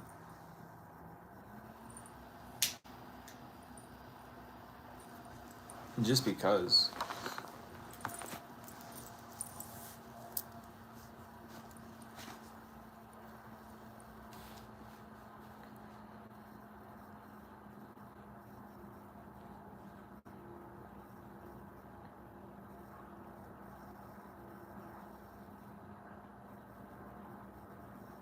Sugar, stress, any alcohol.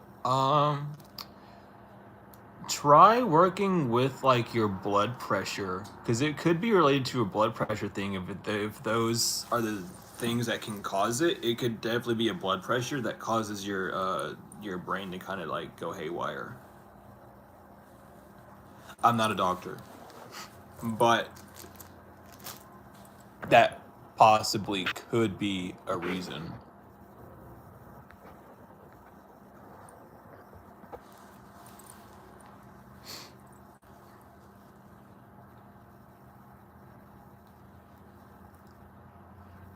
Yeah, like grandma seizures are just fucking awful. My friend who had him, he also would run track. Um, so he would sometimes have seizures from just overheating in track practice. But then every time he would have one, he would call me over to hang out with him the exact same day, and it was just like I understood why, but it was like you just had a seizure. We can't really play games right now because you should rest. You should just rest. I don't know why you invited me over here. We can't play games. We can't talk too much because you have a headache. So what do you like?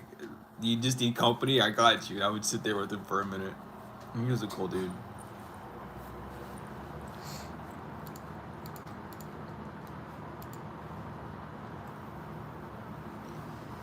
Yeah, he getting like a hemp blanket or something will help.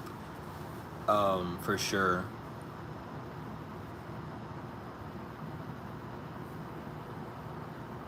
Why do people close to death see people? I can't. Less physical consciousness, more spiritual consciousness, to say the least. Some people think people when they're passing because they are able to actually process what's going on. They don't have the restrictive brain, the rational side of the brain restricting them from seeing certain things. That could be a big reason, as well. But a lot of people just end up seeing like things of that nature. So most people who see the dead and can interact with the dead pretty fluently, already have that state of mind.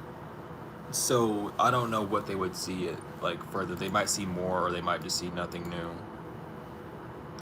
But a lot of people, it's like one of the receptors. It really unblocks your brain because you stop using the lower realms of consciousness and go to like a higher one where you see things more fluently.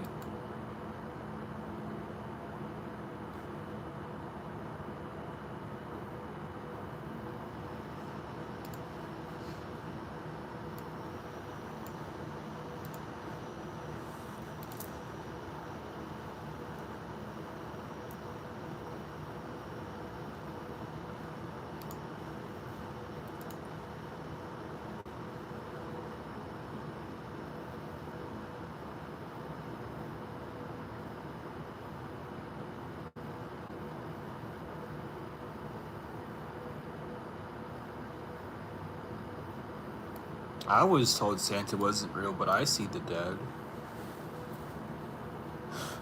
I kind of found that on my own, though. I seen my dad fucking doing some weird shit and like buying and putting presents under the tree when I was like 7, and that kind of pissed me off. But I.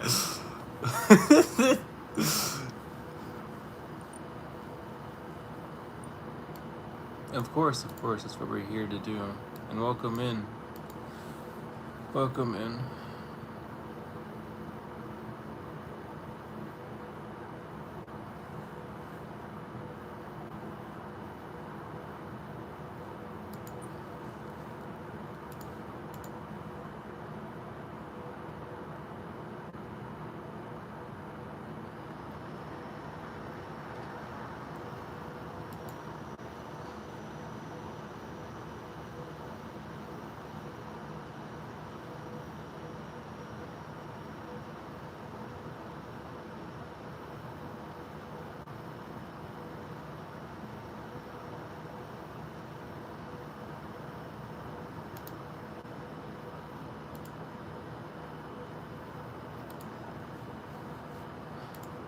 What am I doing this time? It needs to be done now.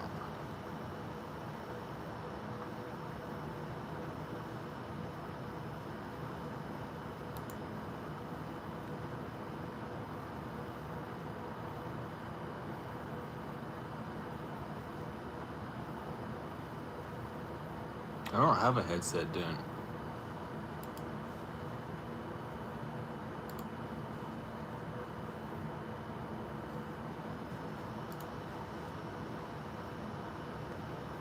I'm not built like that.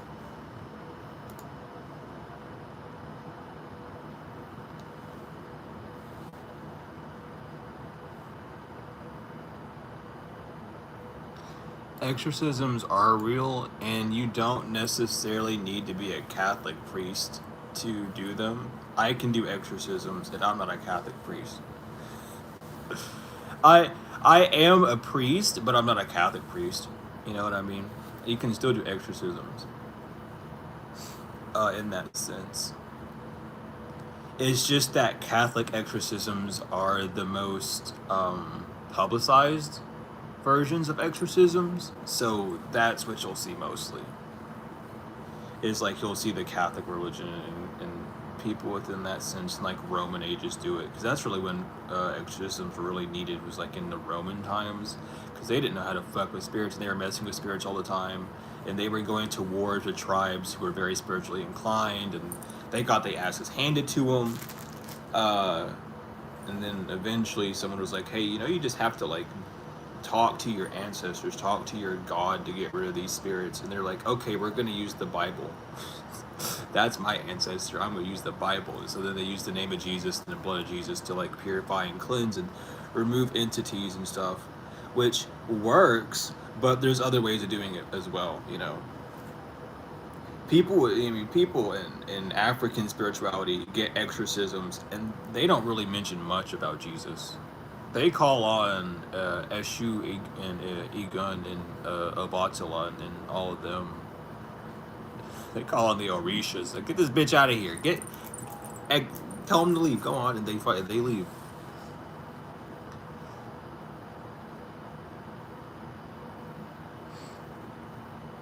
Yeah, a lot of people think that exorcisms are like a spiritual thing.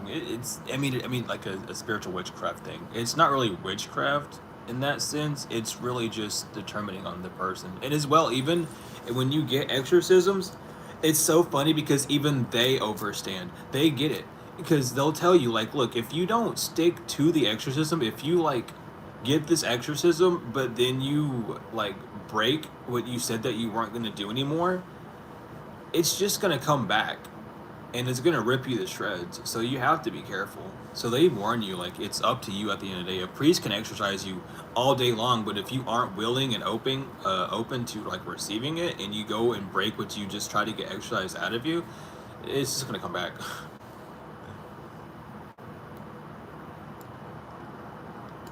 Yeah, different. Some demons build differently. It all depends on who you are. There are some exorcists that will use the name of Jesus, and if they don't have like an actual belief or trust or knowing of who Jesus is, that demon will just not leave the body. It will just stay there because it doesn't have to do a damn thing. It says you're Jesus. It is not the Jesus that has any power over me, and just literally stay on there and not do a damn thing. Um, Sometimes it takes more than the word of Jesus and holy water to exorcise someone as well. Sometimes you have to go all the way deep and start using herbs and all sorts of other techniques that they don't talk about normally, because normal exorcisms that you would see like day to day and not like movie ones just implies someone anointing your head with a cross, oil of the cross, and then splashing water on you and saying you're cleansed. Well, holy water, it's still water, but yeah, a lot of people didn't know how to do. A lot of people did not know how to do exorcisms. Um, they're also kind of difficult to do because exorcisms are actually extremely rare, and a lot of people that were getting exorcisms were just mentally disabled, and they were just being abused and beaten because they didn't get what was going on either. And it wasn't a demon; it was really just like a mental thing the entire time, which is an unfortunate thing. But there are real exorcisms out there, and they can definitely get graphic. And if you do not have the strength to face a demon, then I would not recommend getting into it, because they will go into your body and fuck you up, and then there's not much you can do after that other than get exercised by someone else. It's a whole thing.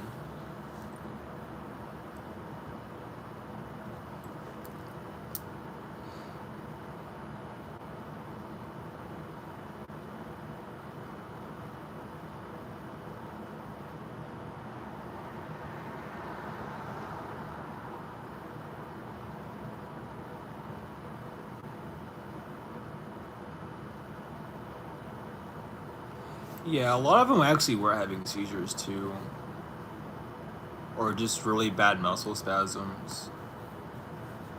Some had eating disorders. It was really just a lack of intelligence that fucked a lot of people back up.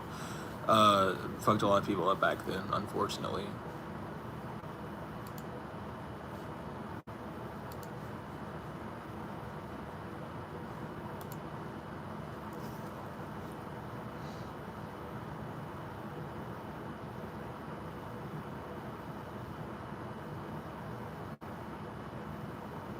As well with exorcisms, if the person doing your exorcism doesn't actually mean what they're saying or isn't putting their full effort into it, it's not going to do a damn thing. Um,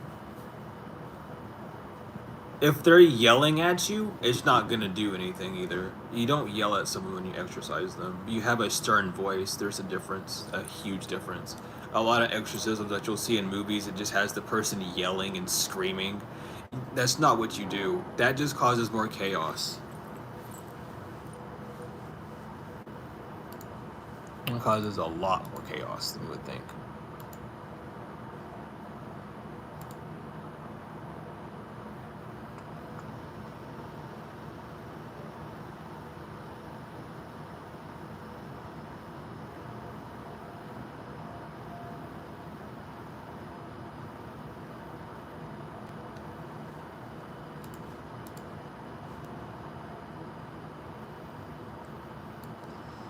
There are an order of operations of questions that you have to ask the individual.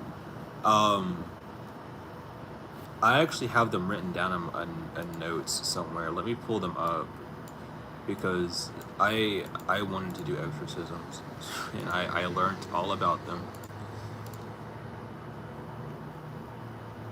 Where are the E's? Exorcisms. There's like 3 questions you really have to ask, and then you also have to make sure, even after those questions are answered, there's still like diagnostics that you need to have with the individual.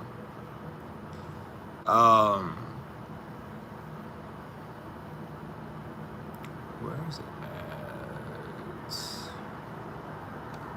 at the top, isn't it? And there's also different types of exorcism. There's like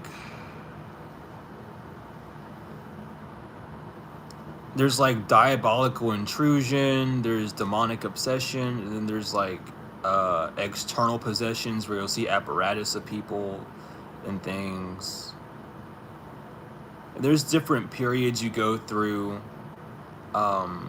with exorcisms as well.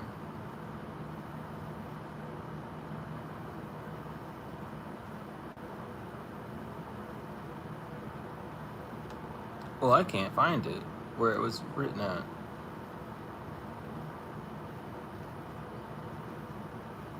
Anyway, you need to ask the person if they've had any like superhuman strength, if they're speaking any language that they've never heard before fluently, and if they've done any sort of like supernatural behaviors like climbing on walls, or being able to turn their head around 180 degrees. There's a lot of things that like resonate with it, and comparatively to it. And a lot of people don't qualify for. You have to at least have 2 of the 3 marked. If you aren't having like an extreme exorcism, you're not going to have any like sort of body contortions. But you have to answer those questions, and then even then, you have to break it down to like, are you just having a mental issue, or is this actually an exorcism? And if it is an exorcism, what are you trying to get exorcised from it?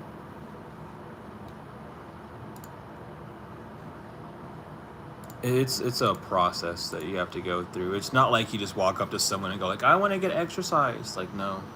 Like, well, why? Like, why do you need to get exorcised? What makes you think that you're possessed by a demon? But then you have to go down that whole list of things. And usually whenever you're asked, why do you think you need one? That's when the truth will come out of people. They'll just say, I don't know. I just been feeling weird. Well, you don't need exorcism. You need to figure out why you're feeling weird first. Because I can't do shit until I know why you're feeling weird.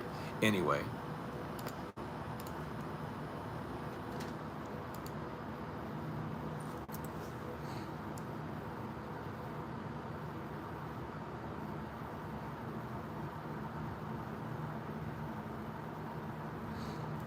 There's a lot of things. There's a lot of things that goes into it.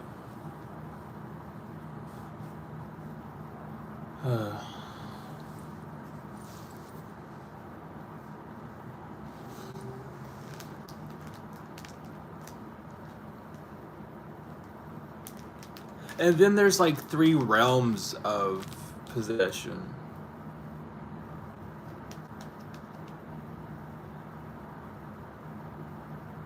There's a lot that goes into it.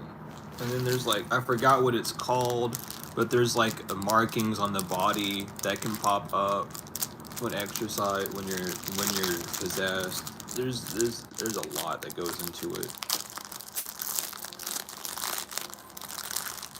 And all movies will do is just go like, oh, they have this, that means they have to have XYZ, and it's like, yeah, maybe, but that could just be a birthmark, or that could just be a body deficiency or something.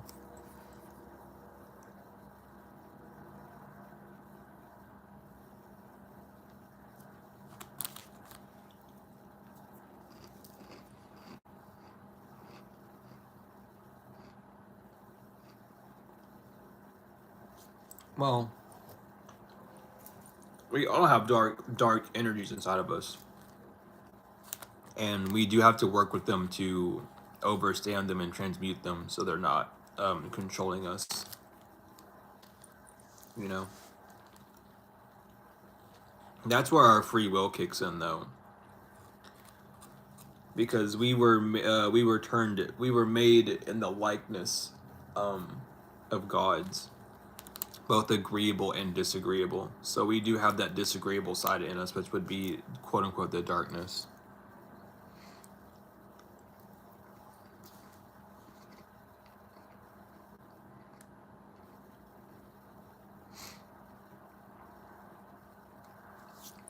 And then again, like, darkness is even a bad thing, because everything starts from darkness. It's only until light is brought to something that it can be considered good or bad by, like, your own taste. It's a process. It is a process.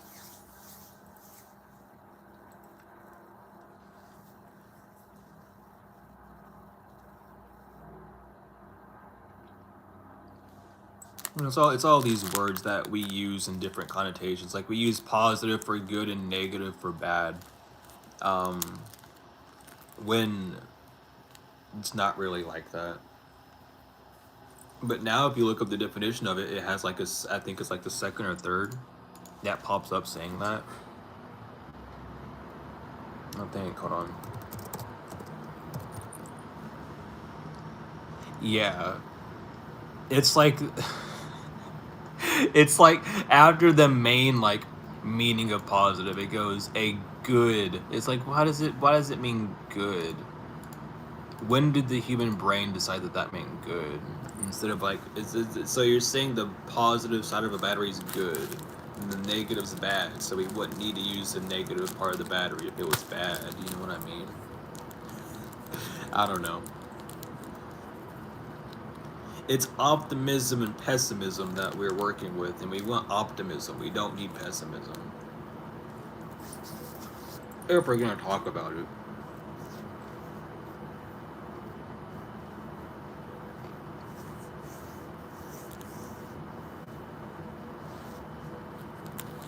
Because pessimism is what's got people fucked up.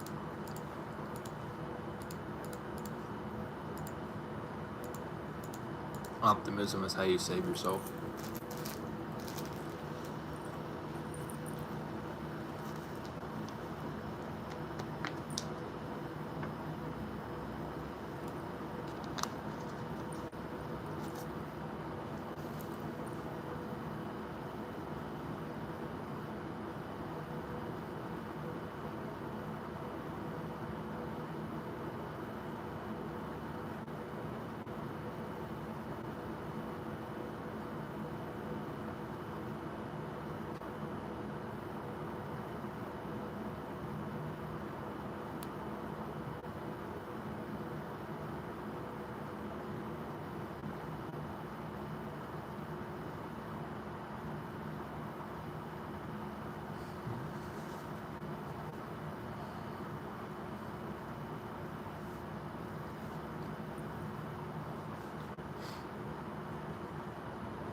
But yeah, I don't know what else to talk about or yap about.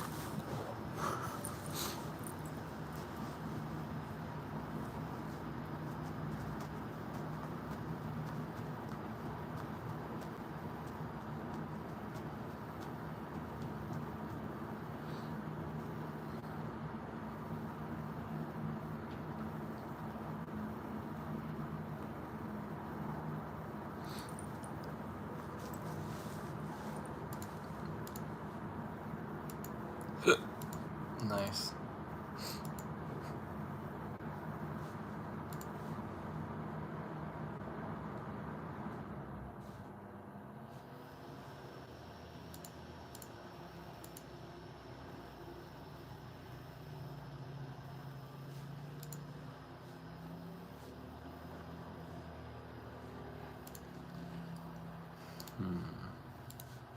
Is there under this?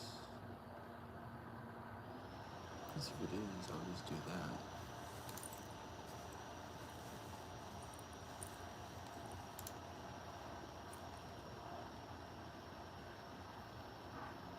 Right, exactly. Like, would you still be doing what you're doing if you weren't confined under a religious order, or are you just doing it because that's who you are? Do you feel like you're doing this to gain some sort of external output, or are you doing this from just being you? Is what you gotta look for. What the hell?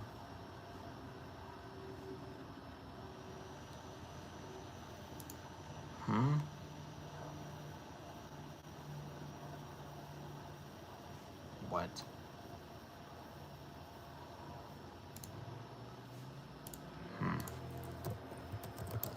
Oh no, okay, no, that is it then, isn't it? Okay. So why am I being so silly?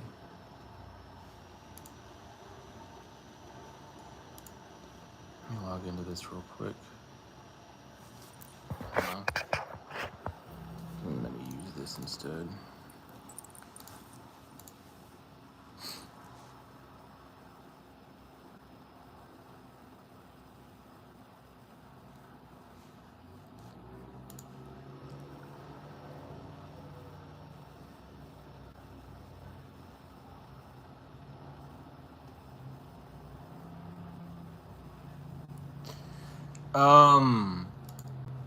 Grounding techniques is what you should work on if you're having a hard time differencing from the actuality from realization. Because to realize is to see it again from another point of view, from seeing it like instead of it from an intro, seeing it from an external. So if you're having troubles seeing things for how they actually are, definitely take time to ground yourself. Working with your crown chakra, third eye, and heart would really help with that. Wait, what? Oh, that's what you're asking me for. Okay. I was about to say, what the fuck are you asking me for? Right? What in the hell? I gotta do a lot of stuff just to open this. Alright, this stream might freeze for a second, but I have to do this real quick. Okay, we're back. Okay, we're back. I gotta jump through all sorts of hoops.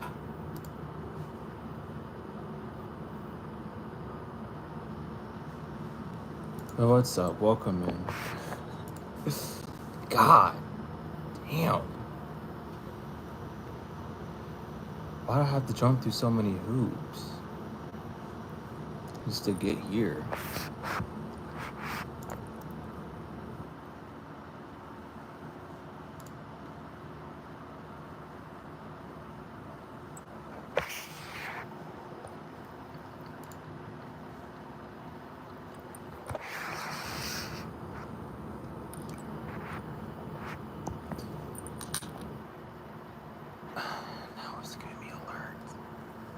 What is going on? I'm getting off this. I can't right now.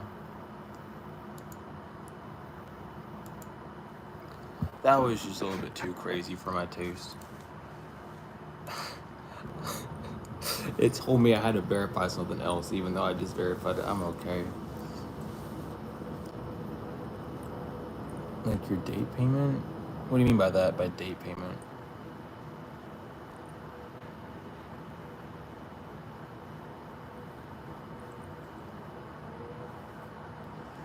Some people just feel the need to do that. Some people just feel the need to use other spirits. They don't feel like they have the power in them themselves. Let me not do that. Some people have the just that feeling that they need that external push um, with other spirits and other entities, and that's not always like a bad thing. A lot of people let that power get to their head and do weird shit with it afterwards.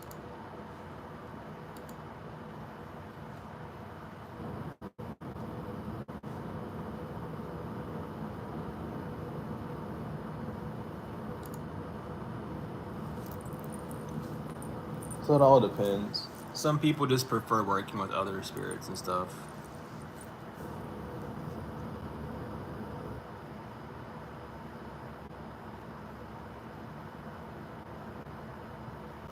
Yeah, curiosity is also another big factor with it as well. Some people are just really curious.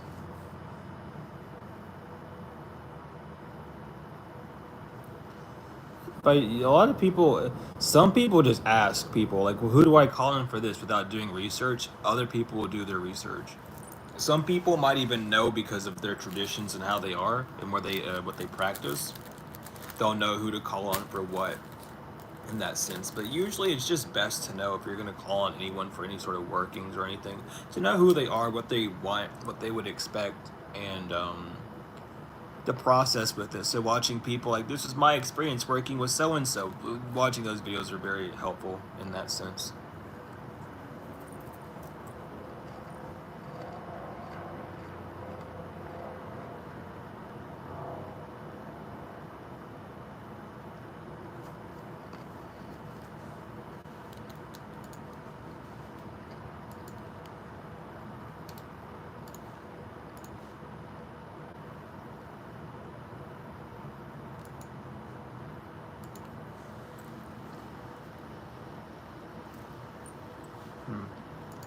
I should probably do that real quick as well, while I'm thinking of it.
Yeah, always go into it with respect.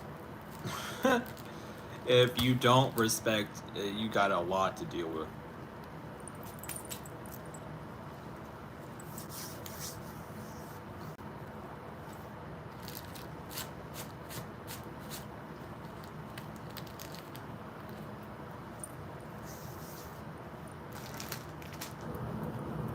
And don't be scared. Don't give any entity that power over you to be scared, because something will go left really quick. Super quick. You have to be brave. You have to know that you are strong enough to conjure, or some people summon it up, so you better be fucking brave enough when it comes, because if you're not, child, it's gonna stuff can go left real quick. Oh my god, it could happen. You just know if you ever do want to invoke or summon or whatever, that you're brave enough to witness whatever you've just done face to face. You better hope you are. It might not be what you're expecting, but you gotta see it. Some entities look different than you would ever expect them to look, and it might throw you off. Some might look like angels, and they're not even angels. Some might look like demons. They're probably the nicest person you're ever gonna meet. You just gotta be careful.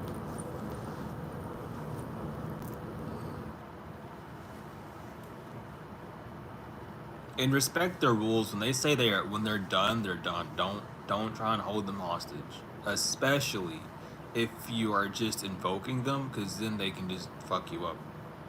You know, however they wish, if they choose to. Of course, all these things. They have they have their own laws that they're governed by. Whoever you're summoning it or whatever branch or whatever you're doing, there's laws. You might not be aware of the laws. That might not be something you have to worry about, but just treat with respect and follow instructions. Follow your intuition mainly.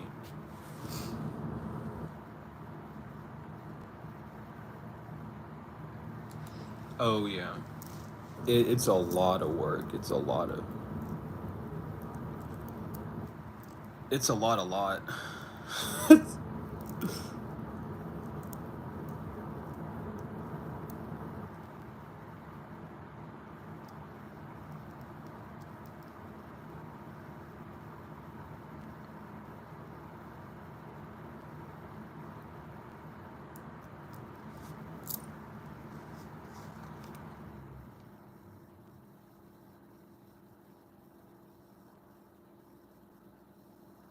Oh yeah. Oh yeah. Angels will show up unfiltered. They don't give a fuck. They don't care. If they can't calm you down by your voice, they'll leave for sure. And you can always ask for them to show in a different form if you're not used to it. They can and will. But if you're not ready to see if you're not ready to see an angel, good luck. Some of them are not not family friendly. I'll say that. Some of them are extremely fucking blind, like blinding bright. And you have to be prepared for that. Some are just underwhelmingly, like you'll think that they're gonna look like really crazy, and they don't. They look really normal or like a child or something, and you just be prepared for that. But I've worked with angels a lot. Um, I used to put a seraphim in my room, in my old apartment to keep a guard over me, and that shit was crazy. Um, I literally had one day when after I did that, my entire room was lit up without a light bulb, and it was hard to sleep. But it was fun.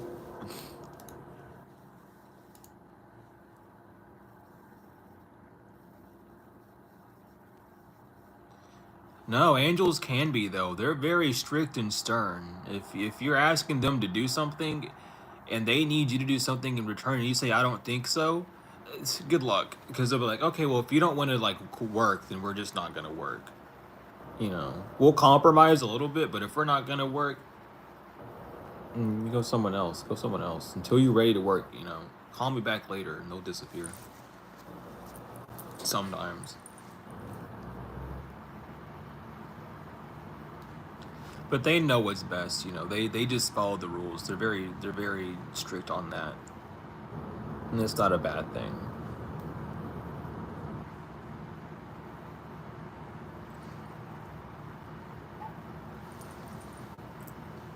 Oh man.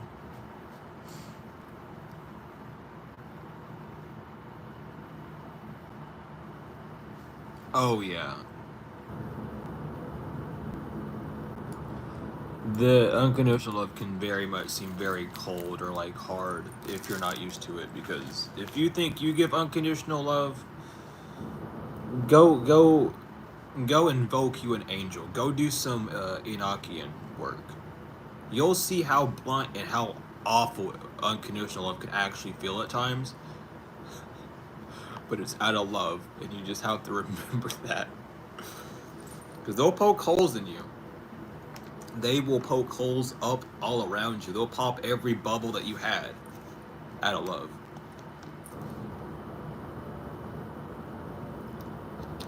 And you just gotta sit there and let that bubble be popped.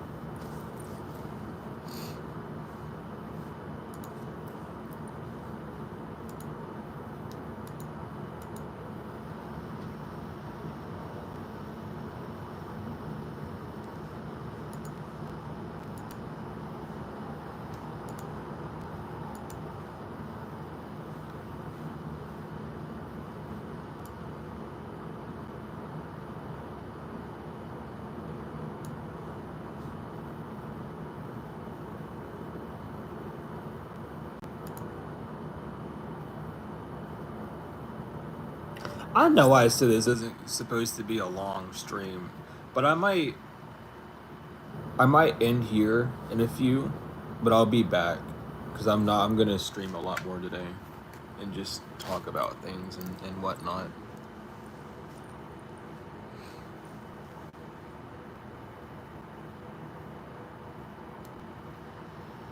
Exactly, Stephen. But I might do that here soon. But I'll be back on within like an hour or something. I kind of just need to like stretch out and like relax for a second. Because I didn't even have time to like relax. I immediately got my solution and then jumped on live.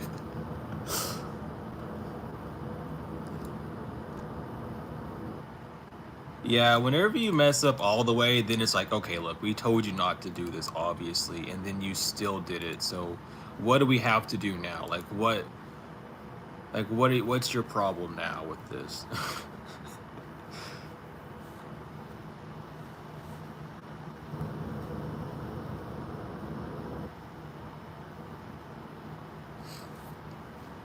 But yeah, I'm gonna end here and we'll do a part 2 of this in like an hour. How do you know they're disappointed? They'll let you know. They'll communicate. They will let you know, trust me. They will give you a stern talking. But it's not even like directed at you. It's just question. Just like, do you like this? Are you happy with the way this turned out? Are you happy with the way this looks? Is this good for you? And then you knowing the answer deep down inside is what stabs you. But they'll just be very blunt and be like, so did this? And it ended up like this. Are you happy? Do you feel like you did something good? No, not judging you, not saying that you did something wrong, but are you happy with it actually? And then you're just forced to face yourself, and that's not always a fun thing. But they'll make sure that they'll make sure. Like, okay, you did that. We supported you. Do you feel good about it though? Not really. Let's change something up then. You know. They won't, refuse to help you unless you're constantly like denying them to like help you. Then it kind of like gets weird.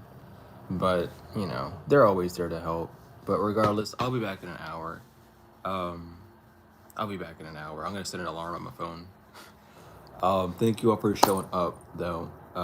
And I'm gonna keep saying it because I'm trying to like implement it in my mind that yes, when the alarm goes off at an hour, yes, I stream. But I'll be back. Thank you all for showing up. I love you all so much. Moving back tenfold and forever, and I'll see y'all later.